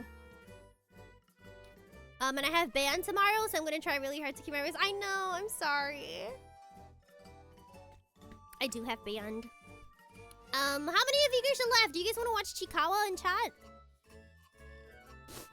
Yeah, and then like Vulpix is modeled after like a nine-tailed fox. So I don't know. I feel like there's something in something else. I really liked Vulpix though. I don't know what it is, but as a child, Vulpix is my favorite character. You guys vibing for some Chikawa? I probably will do like some after stream stuff and like just vibe in Discord if you guys want to. I don't know. Do you guys want to? Cause I feel like if we do, Slaypoi kind of has to. Yeah, Slaypoi's still here. Were you able to find it? Do you guys want to like stay in Discord for maybe just an hour? I have to do like post stream stuff anyway. You guys want to vibe for an hour for just some Chikawa real quick? You got 111 Chikawa episodes. Yeah, I feel like Lollipop isn't here. Lollipop, are you still here? I know Lollipop wanted to watch. Okay, I'll okay, we can vibe in Discord for a little bit. We'll watch a little Chikawa. The good thing about Chikawa is that mostly you don't really need. We'll see if your Wi-Fi holds up. Give it a go. If it doesn't work out, it's okay. We'll pick another day and then we'll do it. Either way, next stream probably will be on Sunday. I'm thinking of changing it to community night. But I'm not quite sure. I might just stick it to a stream. I do have chatting scheduled, but we will see. We will see where the stream takes us. So that's gonna be on Sunday, and then the schedule for next week I will post on Sunday as well. Okay, I will see you guys in the Discord if you want. Hold on. Let me see. Let me see which channel. Which channel do we usually use for these? Rules of the channel, for those of you who are new, everyone is muted, so we only do text chat. Probably movie anime night is the chat we normally use. Yes, I think that's the one we normally use. Okay, Slaypoi, let me know if it works for you. And then I will hang out in Discord for a little bit. I gotta like get in a little bit of guitar practice before tomorrow because I have forgotten my chords. So I'm just gonna be doing that for a little bit. Okay. Let me go find someone to raid. Let's do this person.